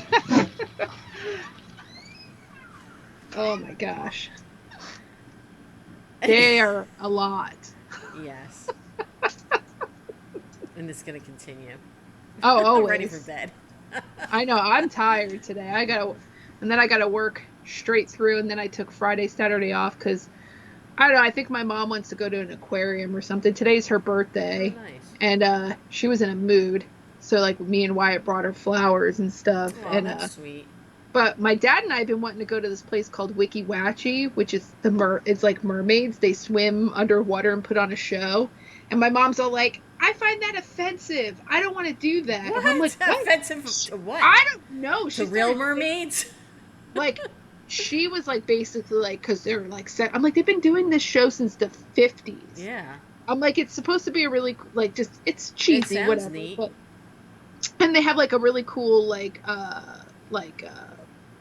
campground over there, and you can walk around, and like they have a river, you can like tube down it and all this stuff. And my dad and I have been talking about it's like an hour and a half drive from us, and we've been talking about doing it forever. So I'm like, finally I was like, Dad, I got these days off, I'm like, let's go. My mom's like, I'm not doing it. Oh no. Well, we're still going. Like, I'm sorry. Like fun. I'm sorry if that makes you uncomfortable, but we're gonna go watch these people swim underwater in their mermaid tails. Like, it's gonna happen. The kids are excited. Yeah. You know. So I told her I would go to the aquarium or something with her on Friday, and then she can sit her ass home while my dad and I go out. Is it the aquarium with the dolphin with the mechanical in tail? Tampa? No, I don't think so. No, I don't remember seeing it the last time I went to that aquarium, but it could be there. I'll have to look. Sure. Look, they both come back at the same time. They were texting each other. I know. My phone was right there. She wants to go to the Tampa Zoo, and I looked at her and I was like, all the animals are going to be sleeping inside. It's too freaking hot for a zoo. It's too hot. I said, first off, why don't we just go to the aquarium? It's nice and cool in there versus being out in the hot sun.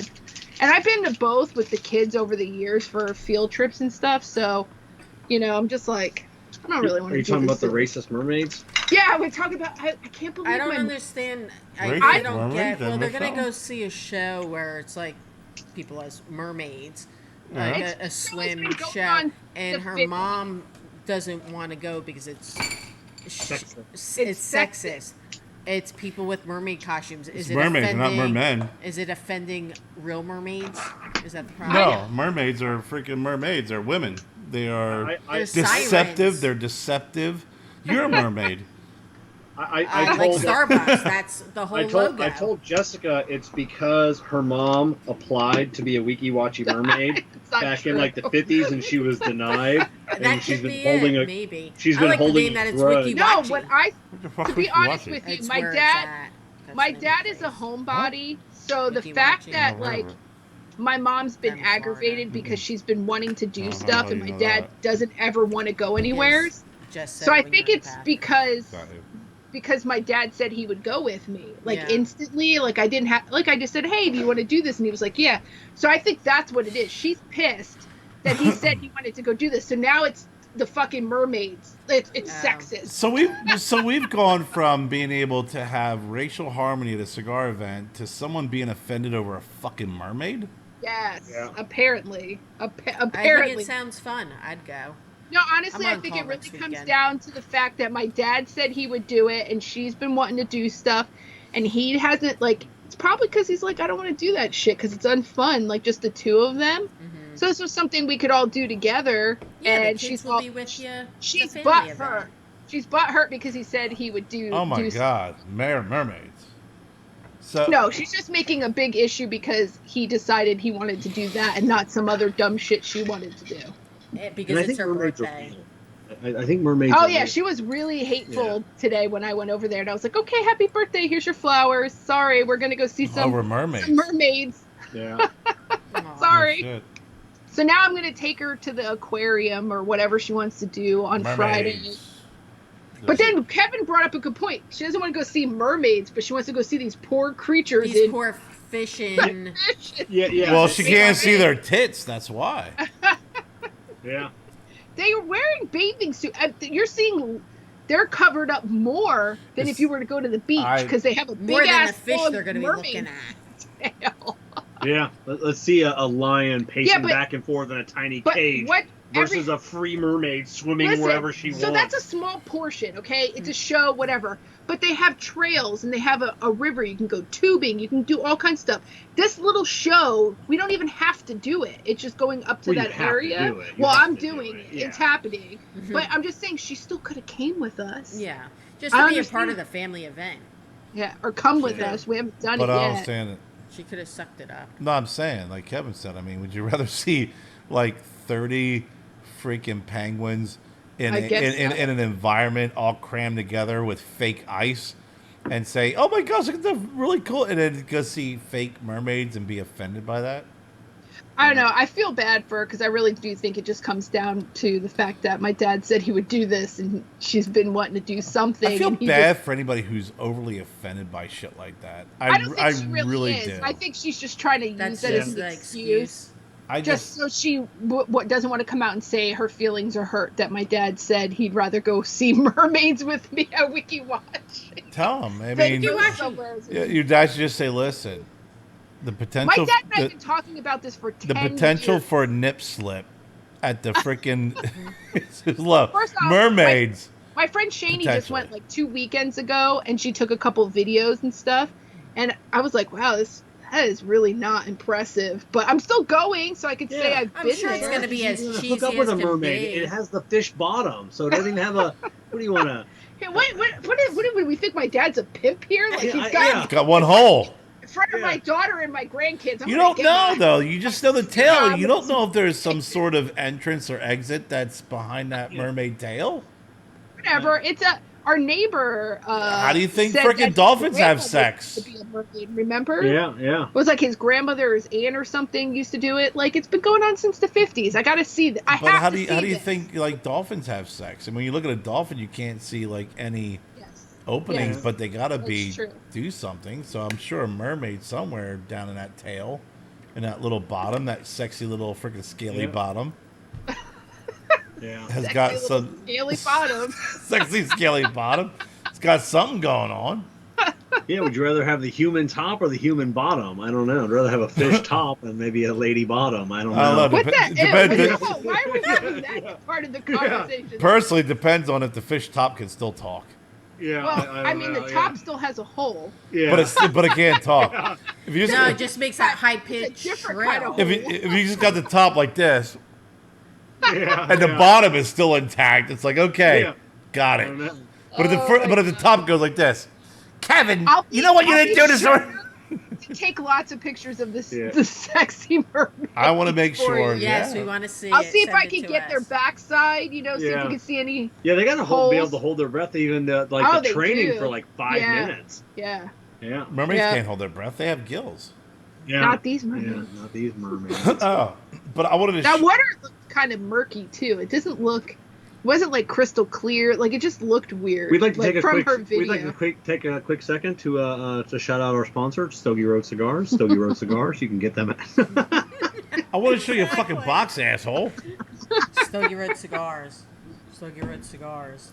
I want all those as you. I always take pictures of my cigar props, so I want to hear it. Yeah.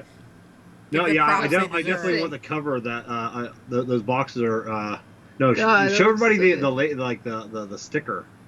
How cool is? Oh, that is how so badass cool. Is that? Show them the logo on and the that's where like freaking Chris was like, man, I can't believe that's awesome. And then here's the front. Yeah, that's awesome. And then look at the logo, I Kevin. You like this? Love This is his very logo. Very steampunkish.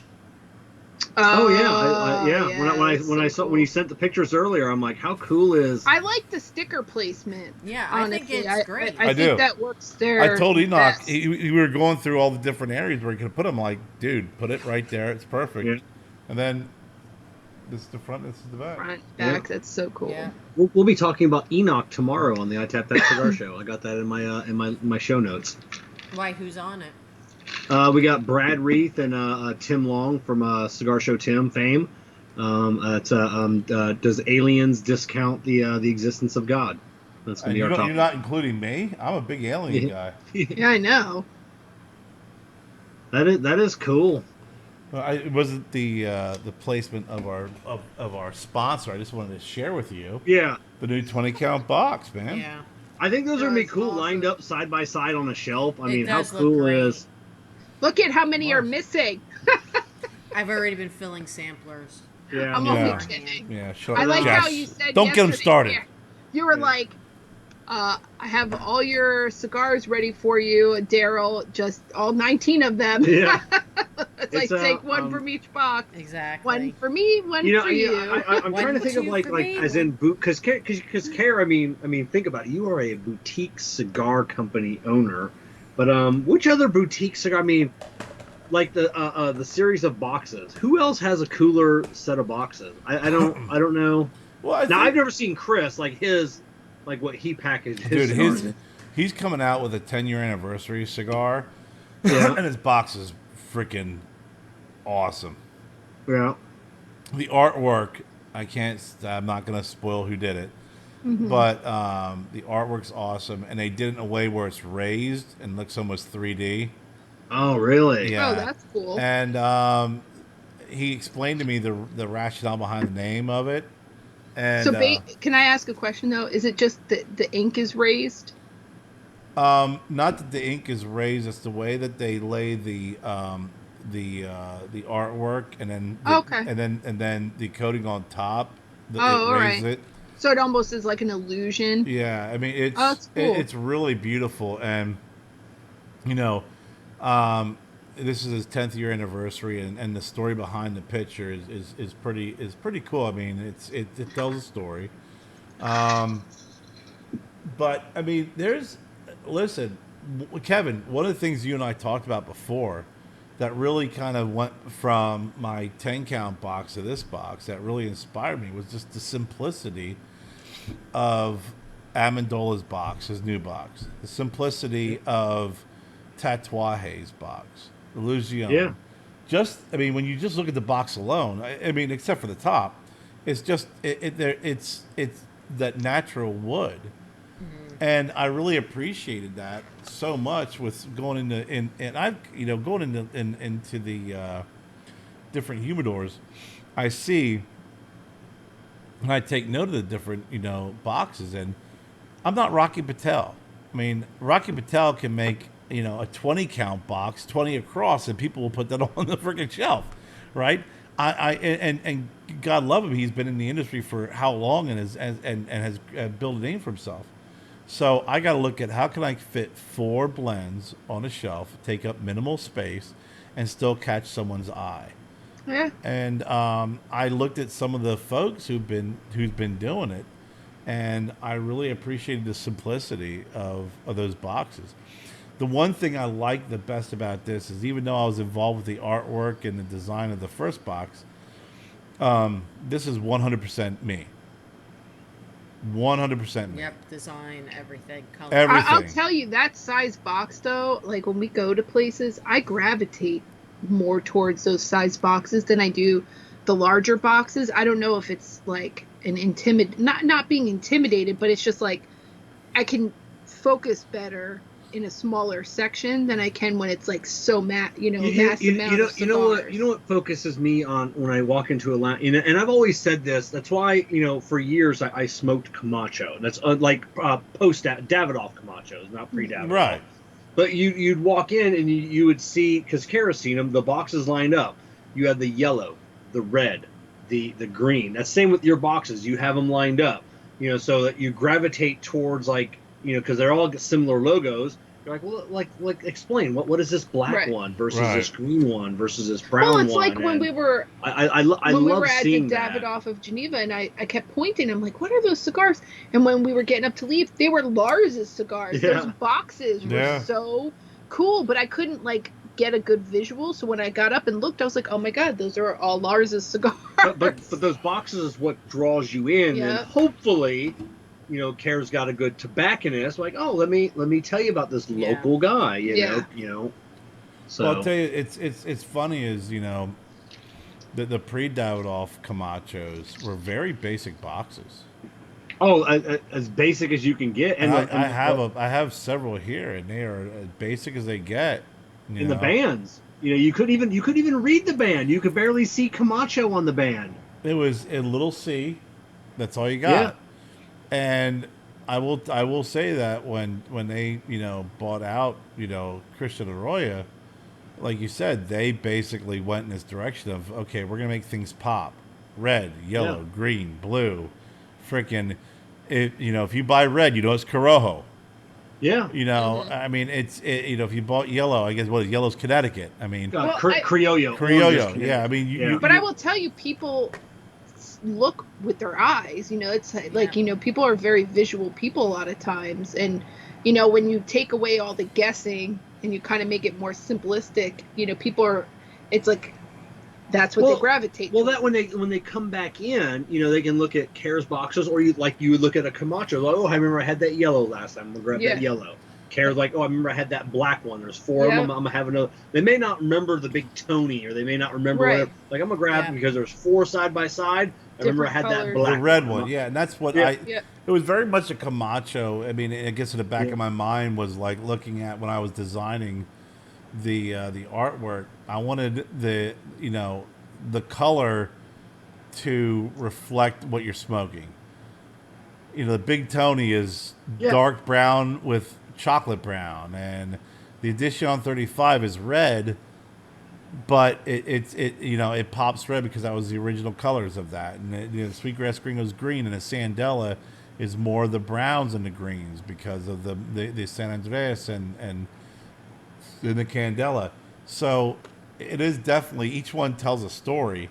You know, when you go up and you look at it, and you're like, oh, well, okay, well, cool. And if, like you said, I like the green ones better than the red ones. If that's how you remember it, then so be it. That's it, you know, because there's nothing worse. You know, and Pete knows this, Johnson, you know, or Tatuaje. I don't care how many lounges you've been into, you see Tatuaje, and like, what's the difference between these 15 boxes that they all look at? Why do they all have the same band? That's my only criticism of Tatuaje is that the only thing I know from Tatuaje is the Fausto. Yeah. Because I love the Fausto. That is one of the best freaking cigars for the price I've ever had. It really is. It's a fucking incredible cigar. And then some of the higher ends with the brown labels. Yeah. So why do you think he does that? Well, because he's true to the Cubanesque. Okay. You know, and that's what Camacho was. You know, that Cubanesque band. It's very simple. Let the cigar speak for itself. I get that. Don't put a shiny. But I guess for some people who aren't going to remember every type of cigar, or that's why I keep all the Tatuajes in the original fucking boxes. Because if I have 8 of them I'm like, hey, I really like this one. Which one is it? Well, I have no idea. I don't know. Tatuaje. Right. Yeah. Which one? I don't know. No, definitely. I mean, and Illusion's kind of similar too. Yeah. You know, with the way that they do their stuff, and I've smoked their cigars and I think they're great. But sometimes it's like, was it the red band or the orange band? Like with Tatuaje. That was just a couple of days ago. Jessica and I were going through the humidor, and we found going through. I forget what we were looking for. Oh, we were actually sending you some cigars. Yeah. I was looking for a specific cigar, and then I held one up. I go, what is this? I go, who makes this one? And I couldn't read the band. I had to take my phone and take a picture and blow it up. Blow it up, and then she's like, she's like Illusione. I go, how you couldn't even read it? Yeah. I mean, it was the tiniest letters, and I'm like, oh, how, so I put that. It was a great cigar, but yeah, I couldn't tell what it was. Yeah, we talked about that when you do artwork, right? And you're looking at your Mac, not your PC. Yeah. Like, man, this is great. Okay, now shrink it down to what a fucking cigar band will look like. Yeah. Womp. Oh man, I can't read any of that stuff. It's freaking. Is it really? Are you able to appreciate it? And I mean, I like the simplistic style too of what they're going for. I guess that. Yeah. But I think that would be important when you buy certain cigars. Then you keep them with like a sticky note inside. Yeah. The bag, like this is what these were. Yeah. You know, it's just better management of your. No, I don't want to do stash. that. Well, then don't smoke them. I want my Camacho with the big red band. I'm just saying, like, I don't feel Yeah. like it's that much, like, of a complication to make sure you have. That's because I manage the goddamn humidors. Why you say that? I have my own Tupperdoors. Thank you very much. I have Tupperdoors. Not everybody can put freaking Monopoly freaking pieces on their freaking cigars like as a Zion. Yeah. Listen, I have Tupperdoors. I have like 6 Tupperdoors. We have a lot more Tupperdoors, but me, like the ones that of the cigars that I truly like and that I get. So if you want to keep fucking with the humidor, go ahead. I'll just keep buying some Tupperdoors. Yeah. I'm good. I don't need you to rearrange my cigars. He'll give me like a section, and then all of a sudden I go into my section and all the cigars are not there. They're all moved in. He's like, I had to move them around. I said, yeah, because I purposely put these cigars here because these are the ones I want to, because smoke. I got to rotate the stock. Then I will keep them in my Tupperdoor. Can you say Tupperdoor one more time? Tupperdoor! What's funny is, and Chris and I had this conversation, is I had my cigar bands made. And Kevin, I've thrown a lot of freaking, bullshit you buy your way. And eventually I went back to the ones that were originally made. Because I love them. You don't like them. No. But you know what? I've gotten so many compliments on them. And he's like, you got to get a smaller one for the Lanceros when we do the Lanceros. Everything comes back to the goddamn Lanceros, Dad. Yeah. And I'm like, no, I don't. I'm just going to wrap it around. This band was designed to fit everything from a 38 to a 54. It fits a 50 perfect. If you see the back of it, you can see Stogie Road Cigars perfectly. Yes. Right? Yeah. And it fits the front. But it's very like that tab is non-existent in a Lancero. Yeah. I said, but it still has that logo. You got to get smaller. I'm like, listen, I don't want to have to. I don't want to pump out 25,000 smaller bands. I actually like the way the bigger band looks on the Lancero because I don't think there's any Lanceros out there that do that. No. They're all smaller bands. I think Southern Draw might. No, I think even Southern Draw used a little bit of a smaller. I thought they used a pretty big band. I like the big band. I love that big freaking. I think it looks fantastic on the Lancero. Yeah. I have a question though. Do you want me to rotate the humidor? No. Oh, okay. So you're gonna give me shit because you don't want me touching it. Because I know how it works. Okay, so teach me. Then why don't you get Jessica her own humidor? It doesn't matter. He wouldn't let me have any control anyway because he's a control freak. Her own humidor's on its way, hopefully. The wine. It won't be. Listen, Jen. It's for her wine, though. It will never be mine. No. It will never be mine. He cannot. You cannot. I cannot allow him to say that shit because. Well, I'll probably take the new one and give you this one. No, he won't give me anything. And he won't. Second humidor. It doesn't matter. He won't give me shit. Because the new one's like a 1500 count, so I'll give her. I'll give her the 800 count. She doesn't have 800 cigars yet. So. It's a lot of Tupperware. Kevin is being a piece of shit tonight. Wow. What? Wow, you're being an official POS. What? You know it. And you know it. Do you feel good about yourself? I hope you do. I'm assuming Jessica does have more than 800 cigars, and you're just... She has 803. She's highly offended. He says, I don't. But he always says we, so I guess he has... His cigars don't cigars count as are yours. Not even... Well, ours, it's cool. I'm talking about all... Cool, Kevin. You just... Kevin, how many times did you say... It's cool. How many times did you say my Tupperdoor, my Tupperdoor, my Tupperdoor, because there's the Ezra Zion and some of the other... 7 times, Kevin. 7 times. Yeah. Those are mine, and you do have some of your own. Yeah. But apparently, all those other cigars are not mine, even though half of what's in there for some of the boxes I bought from Secreto are fucking mine, which you have now integrated through the humidor. Wow, you hit a nerve, Kevin. No, it pisses me off when he says shit like that. So if you have an issue, teach me. But you won't, because you have a control issue. I will when we get your new humidor. It's a control issue. Teach you. No, you don't get to say that dumb shit and me not call you out on maintenance. It. Whatever.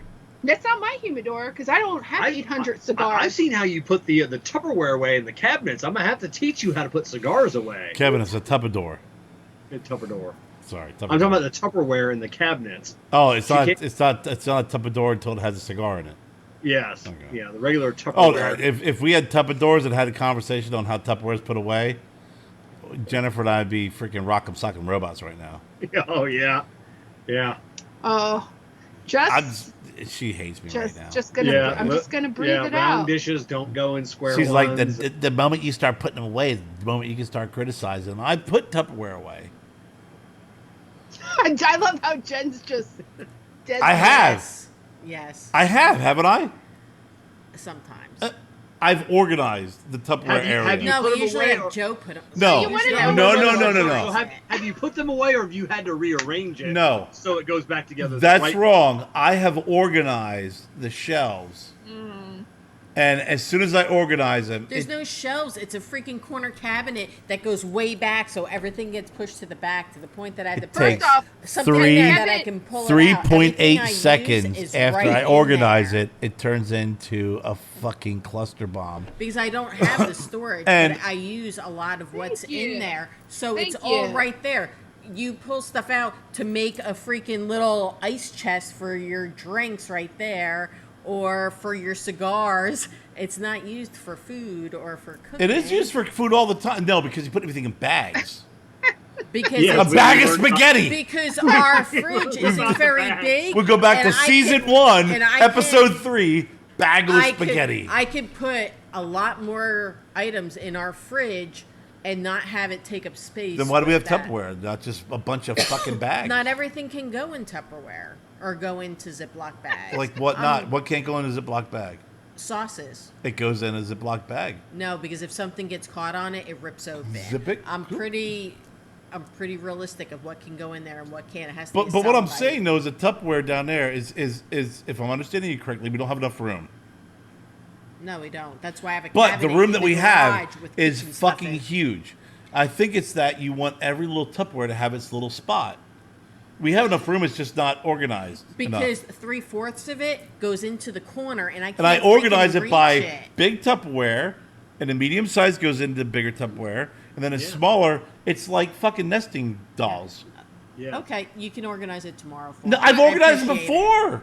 Here's my issue though. Yeah, Kevin says that I don't do that with Tupperware because no offense, I don't give a fuck. I really don't care either, to be honest. I know where things are, and I get it. Door. What I care about is when I clean the whole fucking kitchen, and you come in and lay all your shit all over the fucking counters, but you're gonna give me shit about a closed fucking cabinet of Tupperware? But the Tupperware, Jess, if it was organized properly, like nesting dolls with freaking small, bigger... I can barely reach it. I have to get a chair. Because this tall motherfucker forgets there's small people. Honestly, so what you're saying is that the chair is preventing you from organizing it?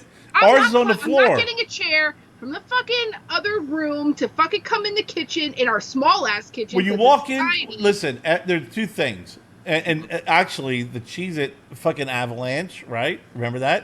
Has been replaced by the freezer Avalanche. Every single time I open a freezer... something frozen falls on my fucking toe. We have a bottom freezer drawer, thank God. Every time. I hate and tonight, I hate it. I just screamed motherfucker. I was like, you gotta be kidding me. I have no problem when I open the freezer door and nothing falls out, so I don't really understand. That's because you probably fucking shove the shit in there, so you open it with caution. I open a freezer like I'm opening up anything else. I'm sorry. On there, Jen. If I open up a car door, I'm in the freezer. If I open a car door, I don't expect freaking like a wolf to jump out at me. If I open up a freezer, I'll expect an avalanche of frozen meats to fall on my toes. But my whole point is though, it's a cabinet. I throw shit in the cabinet. Who gives a shit? You got to organize it. Organize it. I agree with you, Jess. I really don't care how I disorganized don't give a shit that about is. that. I don't give a shit about any of Then that. when I go in there for a when I go in there, goddamn I can Tupperware find it. piece, and I got to find the lid, and I got to reach all the way in the Kevin back. has his own cabinet. If you care that much, take the Tupperware you want and put it in your cabinet. We're not talking about Kevin right now. Well, it is. Kevin had the issue with the Tupperware. That's because it needs to be organized. You got to put them in each other. I can't reach it. Get a fucking chair, a step ladder. I'm not getting a chair in my small ass little area. She can't organize a dishwasher either. I got to rearrange First that off, no. too. This is how much of a control freak he is. He can't handle how I load a dishwasher.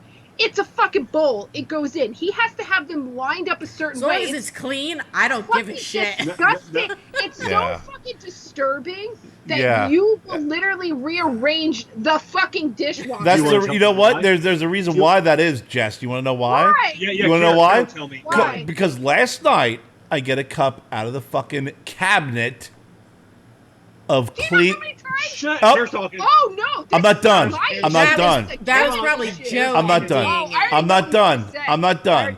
I already get know a what you're fucking gonna say. cup out of the cabinet. I pour milk in, and I sit down and I look down, and my milk has got looks like somebody shoved a fucking gallon of pepper in it because the cup that was in the fucking dishwasher was upright because no one cares to put them in order, and then the freaking water gathers. And When it that dries. happens, I put them back in the dishwasher. Okay, So time It out. happens. Time Listen, out. it happens to Time me. out for a second. There's Time shit. out. I pour. Time out. There's so many times I pour shit in my cup, and I look Okay, at it and I go, time out. "Motherfucker." That is not the case with me. And if you say that, I will punch you in the goddamn face. No, it's that is Say it, bullshit. Kevin. It's not the Believe case it or with me. not, Please it say happens it. more when Kevin loads the dishwasher. That shit does not fucking get clean, and then he tries to make an excuse. Oh, it must be something going on with the dishwasher. And that is a fact. Do you know how many plates I've had to fucking try to scrape shit off because it goes through the dry cycle and it like singes onto a plate because of your loading? Because you load shit so close to each other, it has no way to clean. Yeah. Okay, so it's my turn now. My turn. The reason I rearrange Let's end it the is show. because we have a fairly large Samsung dishwasher that will hold about 80 items. When Jessica loads it, it holds 12 items. I read that no matter how full your dishwasher is, and Kerr agrees with this, you should run it every night. I have no choice but to agree with it. Because then you're actually using less water. That's because I watched a fucking video on YouTube that said that. Because I have to agree with it. Yeah, Jessica put every bowl like face down. You can slide No, down. You what can I stand. did. That's I why did bowls this shit face doesn't down. get clean, Kevin. You can put That's why Kerr's getting fucking salt and pepper. Yeah. in his I'm the same way. I listen. put bowls face I open it. down. I'll open How it. else is it supposed to clean it? I'll open the dishwasher and I'll be like, "Did you guys just like literally like?" Joe's Just, the worst at like, did you just loading put like? dishwasher. Did you even scrape the food off your fucking plate? Kevin does it. Because I will sit there with a hot fucking sprayer and spray every single item off. I spray it, but then it goes in, and then I put the dishwasher on heavy mode. That doesn't work. Heavy mode just makes sure that And if it's it dirty, uses then more it hot gets water. recleaned. Kevin, do you rinse your shit? We find chunks of food in our dishwasher. Rarely do we find anything. I have a really And I nice wonder dishwasher. why our stuff breaks. I have a nice dishwasher that does not require pre-rinsing. Now? I pre-rinse the shit out of my stuff because Thank there's you. so many So times. do I. But if you And he pre-rinse gets it, then you pissed might at as well just wash Do you know how it many at that times I point. get a bowl out in the morning to eat my Cheerios? And I pull out my bowl and I go, oh, great, now I got to scrape some shit off it. That's because you use the zombie bowl that has all these nooks and crevices Oh, of because course, it's like zombie a bowl. 3D And then bowl of a zombie. It explains the freaking glass of pepper. I'm telling you right now, I'd rather just put like 10 or 12 things in that dishwasher and it come out clean. I don't give a shit. Oh, speaking of food, before I forgot to send them that video. Do you guys have an air fryer? No. You need to get one. I just picked up a bunch of I different. don't. Honestly, Costco. we had one. We sold it at the yard sale. I don't think we would use it. We've been using our air fryer for like everything. But I don't criticize the I got food. rid of our Instapots. I too. don't had criticize two the of them. food cooking in the house because Jen does a great job.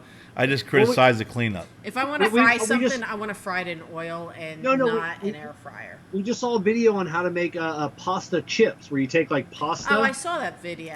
And then you cook it, and then you put it in your air fryer, and it turns it into like potato chips. No, you don't. Did you try it? Yeah, I saw the video. It looked one of the videos I saw. You don't cook them; you just throw them in your air fryer. No. Yeah. No. That's not a video you saw. It is a video I saw. No. It was a woman who was cooking these. No, you didn't watch the whole video. I know. You just want to cook them or not? No, you have to cook them. You have to cook the pasta first. No, do you cook them before they go in the air fryer? I didn't pay that much attention to it. How do you not pay that attention to it? You got to know what to fucking do. Because I saw the title and I saw the end result, and I'm like, I don't know. I like pasta. I just can't see it as a chip.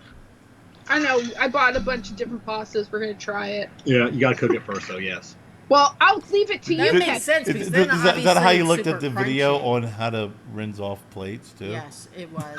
Yeah, I saw the end result. Wasn't thrilled. I saw the end results, and I thought, you know what? If it's dirty, I'll just rewash it. Know something? That's what Jess says. What? What is Jess? Do you know how many times I fucking get in arguments with Jen, and she goes, "Well, Jess said." I'm like, I don't care what Jess says. I don't care what Jess says. Just because Jess says it doesn't make it better. It just means you're both from Jersey. It does make and you both fucking say the same stupid shit, and you both agree on the same stupid shit.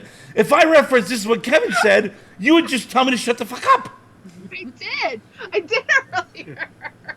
Well, Jess said, I don't care. I don't care. Because I think Jess is usually right. No, I want to hear what Kevin says, not Jess, because Jess agrees with you. And Jess will say something that she thinks is wrong. She's like, "Don't you dare tell Kerr this."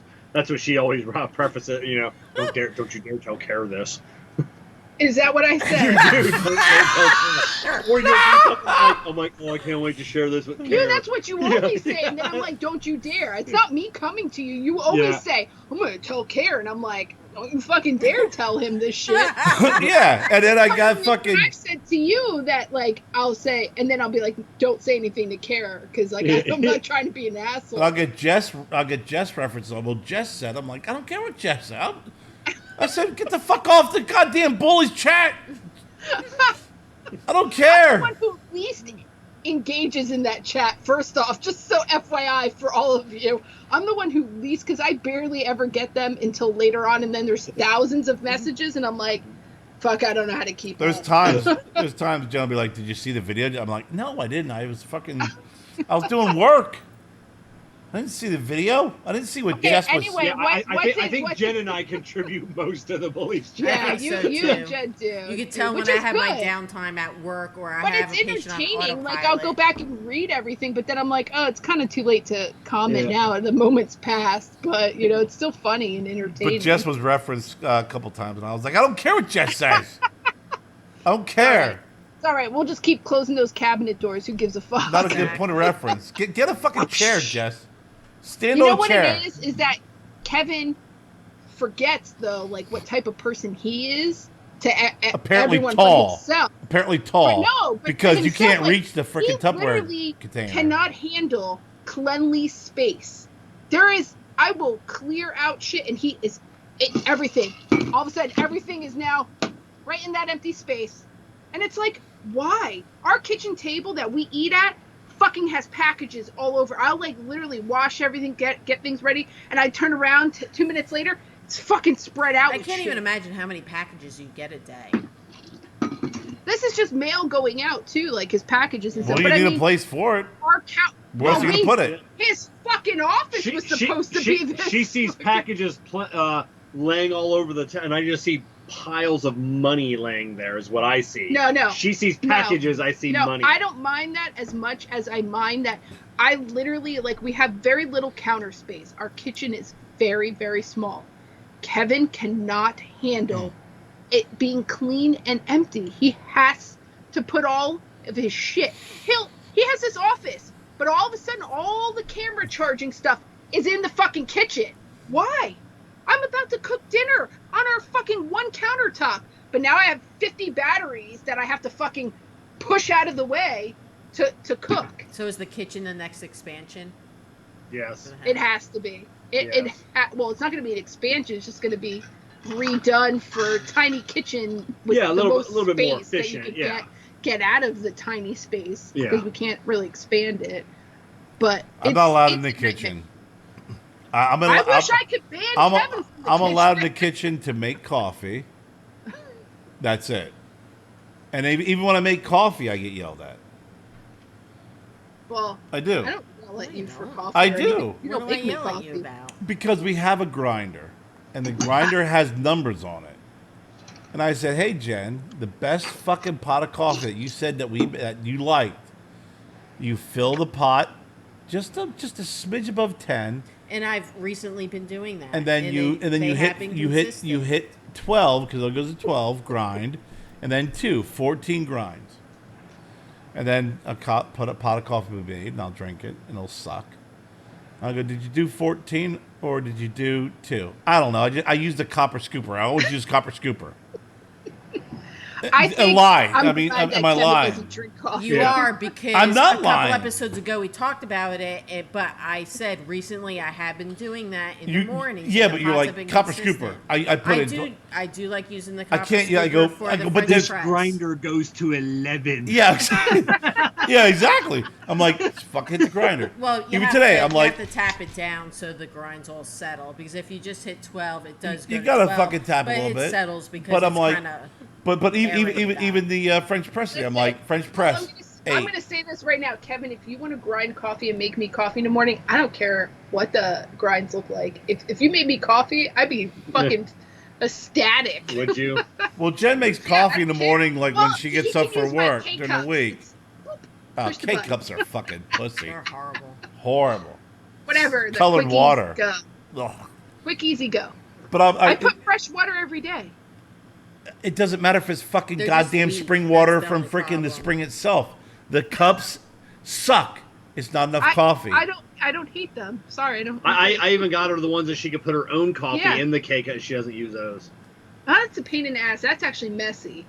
Those repackaged, like the ones you can. That sounds like you. Then you might as well just. I had a K-cup maker, and she's like, "I don't like it. It's not good enough." I go, "Well, you got the little basket there." She's like, "I don't want to put my own coffee." I'm like, "Really?" Well, because it's still weak. Really? It's just, it doesn't. Yeah. It's not about being weak. But I'll get out this copper contraption that sucks from this thing. Yeah. Goes into this tube, because it gives you a strong puts it in here, then it pot of sucks coffee. it back in. Oh yeah. I'll do that. Well, I mean, and I agree with Jennifer on that. In K-cups.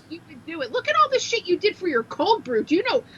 You want to talk about messy and the shit you used to put me through with your cold brew, with your fucking things all sitting in the fucking sink with all the grinds and shit that you didn't dump out of the fucking sink? Yeah. Let's talk about Kevin's cold brew shit. He wants to give everyone shit about coffee making. Kevin's cold brew coffee making was a night fucking mare. Thank God now he just buys it already made. It's like fucking. Oh, finally! Well, I agree, with Jennifer. When it comes to, it doesn't matter when it comes to freaking Keurig. We're not fans. I mean, I got at my company, my old company, gave me a Keurig. I had 2 Keurigs for free. Happy Christmas! Here you go, work from home.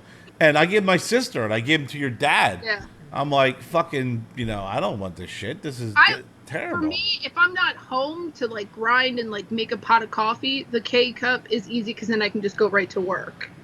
If you're not home, if you're making Keurig, you're at home. But if you're not home. Listen, I'm talking about like going to be home to drink more than. But K cup, I'll tell you what. Honestly, when I look at a K cup versus as French press. With the freaking I agree with the with the $150 freaking water boiler that we bought. It looks awesome. It literally boils water quickly, and it's just as fast. And I get up in the morning, and I'll grind my coffee to 8, and I gotta stir it so it doesn't freaking grind not grind, and I'll throw it in the French press while I'm boiling the water, and I'll grab my Cheerios. It'll pop. I'll pour it in, and I'll stir it. And I'll let it brew. I'll pour my Cheerios. I'll eat my Cheerios. When I'm done with my Cheerios, I press down my freaking French press, and I have a French press. It's perfect. Yeah, so I'm a little different with the French press because one, I use the timer because I like it's a 4-minute rule with allowing it to brew. But with the French press that we've been using, but you like there's the a French variable with It was there very is no good fucking morning. timer There's with me. a variable of where to fill the water to. But there's no time with me. I'm not trying to. I'm saying you really every time I made a French press, you're like, "That's a great cup of coffee." Yeah, and I make no a great one fucking too, and timer. I always set it for 4 minutes. Sometimes It's no I'll timer, let it go though. a couple. Well, I'm happy for I'm you that Cheerios. you have that internal clock and you're able. I to. do. It's called my Jennifer clock. It's because I love you so much. I know the exact moment that's going to make the best cup of coffee for you. Well, that's Kevin, though. Kevin has it down to a science. When you were making all that cold brew, you knew exactly, like, how long it needed to sit and, like, all this stuff. But you have to admit it was messy. It was not. I'm even I have no idea how to make a cold brew, so I couldn't tell you. No clue. You're not gonna tell me that you didn't leave those coffee grinds just sitting in the sink? Yeah, let them drain. It would be, and then on top of it, instead coffee of grinds in a sink. It drives me up the wall. In a container. In a container that would. And then you go to try to dump it in the trash. Then you have to rinse it out before you could even put it into, because it would be stuck all inside that cylinder thing. But then you would throw dishes on top. When you're vindictive, you're kind of like really fucked up about shit. And you know what? Like, that's so where my freaking black shit comes from. Is from the coffee grinds that are stuck on shit too. I rinse the sink.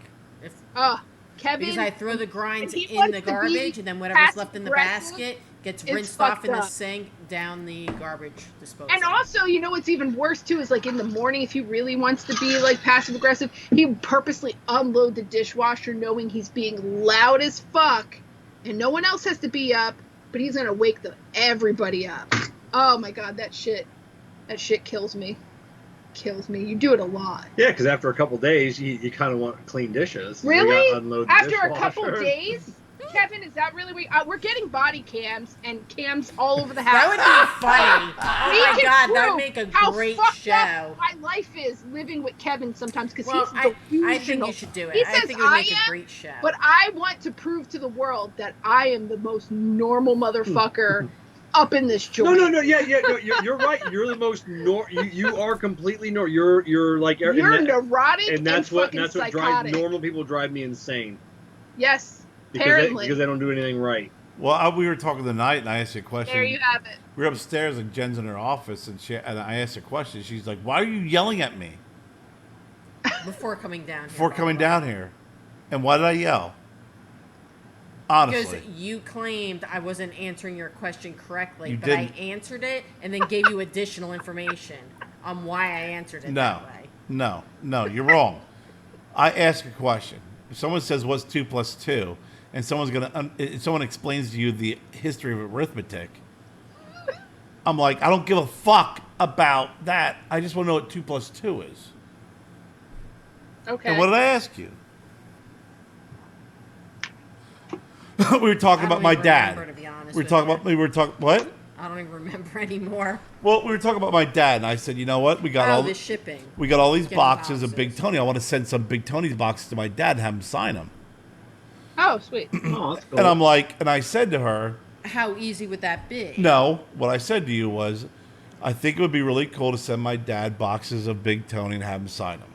However, my dad, Mr. fucking Lancero, something would be screwed up. I said, I'd have to imagine all we could do is send a box of cigars, and he'd have to open them up, sign them, put them back in the box, and we could just have a label inside.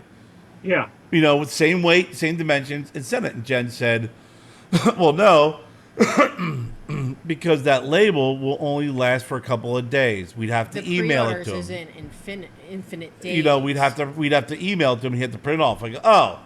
And I go, well, that makes sense, but, the dimensions, the box would still be the same size, and all you would have to do is take the boxes out and sign them and put them back in and seal them. That's just common sense. Right? And then she starts explaining. Yes, no, you not. No, you lie. You did not say yes. You went right in to the explanation of emailing and printing it off and posting it and shit. And I'm like, why don't you just have them sign a bunch of blank stickers? But I sign just the lids. Send them the lids. Shut up. And the label is good for a couple of months if you send it UPS. But I said to Jennifer, I said, okay, we've already established that may be the case. I'm like, but if we send it to them in the boxes, it'll be the same dimension. It won't be an issue, right? And then she started explaining to me the whole emailing and the whole thing. And I said, Jen, I get that. Will the fucking box size and weight, it won't be the same, right? She said, yeah. And I'm like, that's what I was asking. And she got mad at me because I yelled at her. Well, I think for Jen too, maybe it's like just her working it out in her head. Like, yes, thank you. At work, process. I do it at 2. Then what? Listen, I'm not asking you to show me the work. I'm asking for the answer. Kevin does it to me all the time, so I'm used to it. He like has to work it out, and like I know I frustrate him, but like I will actually listen to you, even though I don't even really somewhat follow what you're doing. But it's like the hamster. I call it the hamster wheel. I get that part. Okay. I get that part. But there's some times where I'm just like, hey, right. What's 2 + 2? I don't need to know fucking math. I don't give just short answers. I never have. I never will. Well, I'm glad you're flexible. I know, but you do. Like, it's a process for you. Because remember, I used to sometimes be like, I don't need to know all that. And you're like, I have to say all of that. And this is a discussion we have. I have to be flexible in how I receive things, not how she delivers things. Yeah. Okay. Like, I have to be flexible on how I have to amend my questions and my receptivity of answers because I will give the unwillingness of her to give the answers to the question. No, you're not. You're just saying it just to be a jerk on a show. It's cool. But I'm saying, What? Did I just miss something? What just happened? What? You say the same thing. No, it's fine. It's fine. I got it. I got it. Exactly. Because you know what? I'll change the way I do things from now on. I got it. But it's not. It's got to be right. It's not, though. I mean, I feel like there's a lot of things that I used to do that I don't do anymore because it does bother you. I feel like I've made a huge effort, and there's just some things, no offense, that I'm just not going to change because you're asking me to change who I am 100%, and that's not really fair when you're not willing to do that at all, right? Wow, she threw the "at all" in there, Kevin. That was. I'm just asking you to put the Tupperware back the right way. That's all I'm asking. I'm not changing you. Just putting the Tupperware back is not changing who Jessica is as a person. Listen, I grew up this way. You want to change me? Well, it's true. The fact that we can't have the toilet seat up and all this. I mean, that's disgusting. But that's your. When you flush the toilet, poop and stuff goes up in the air. You gotta have the. First off, I grew up in a household where there was someone taking a shower, someone using the bathroom because we only had one bathroom. You got to brush. Everybody, like family. My kids have always been in the bathroom. Kevin locks the door. Like, no one's allowed in there. It's, like, at all, which is fine. But it's like, he thinks the way everything Kevin thinks is the way everyone should be. Well, it's because it's the right way. But do you see, that's what I'm dealing with. We need those cameras in your house. Everybody else has to change except for Kevin. Well, I don't do anything wrong. Okay. That's the problem. That's the thing. That must be the most important thing we're ever. 2 hours and 31 minutes. Okay. All right.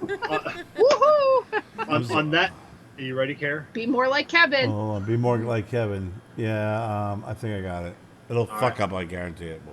All right. I'm Kevin. I'm Jessie. I'm Kerr. I'm Jen. And remember, bullies make good friends. Son of a bitch. It didn't work. And you watched me do it, right? Yeah. Okay. Go ahead, Kevin. Start again. I'm Kevin. I'm Jessie. I'm Kerr. I'm Jen. And remember, bullies make good friends. From Kev, Jess, Kerr, and Jen, we are the Broadleaf Bullies. Thank you for joining us, and remember, bullies make good friends.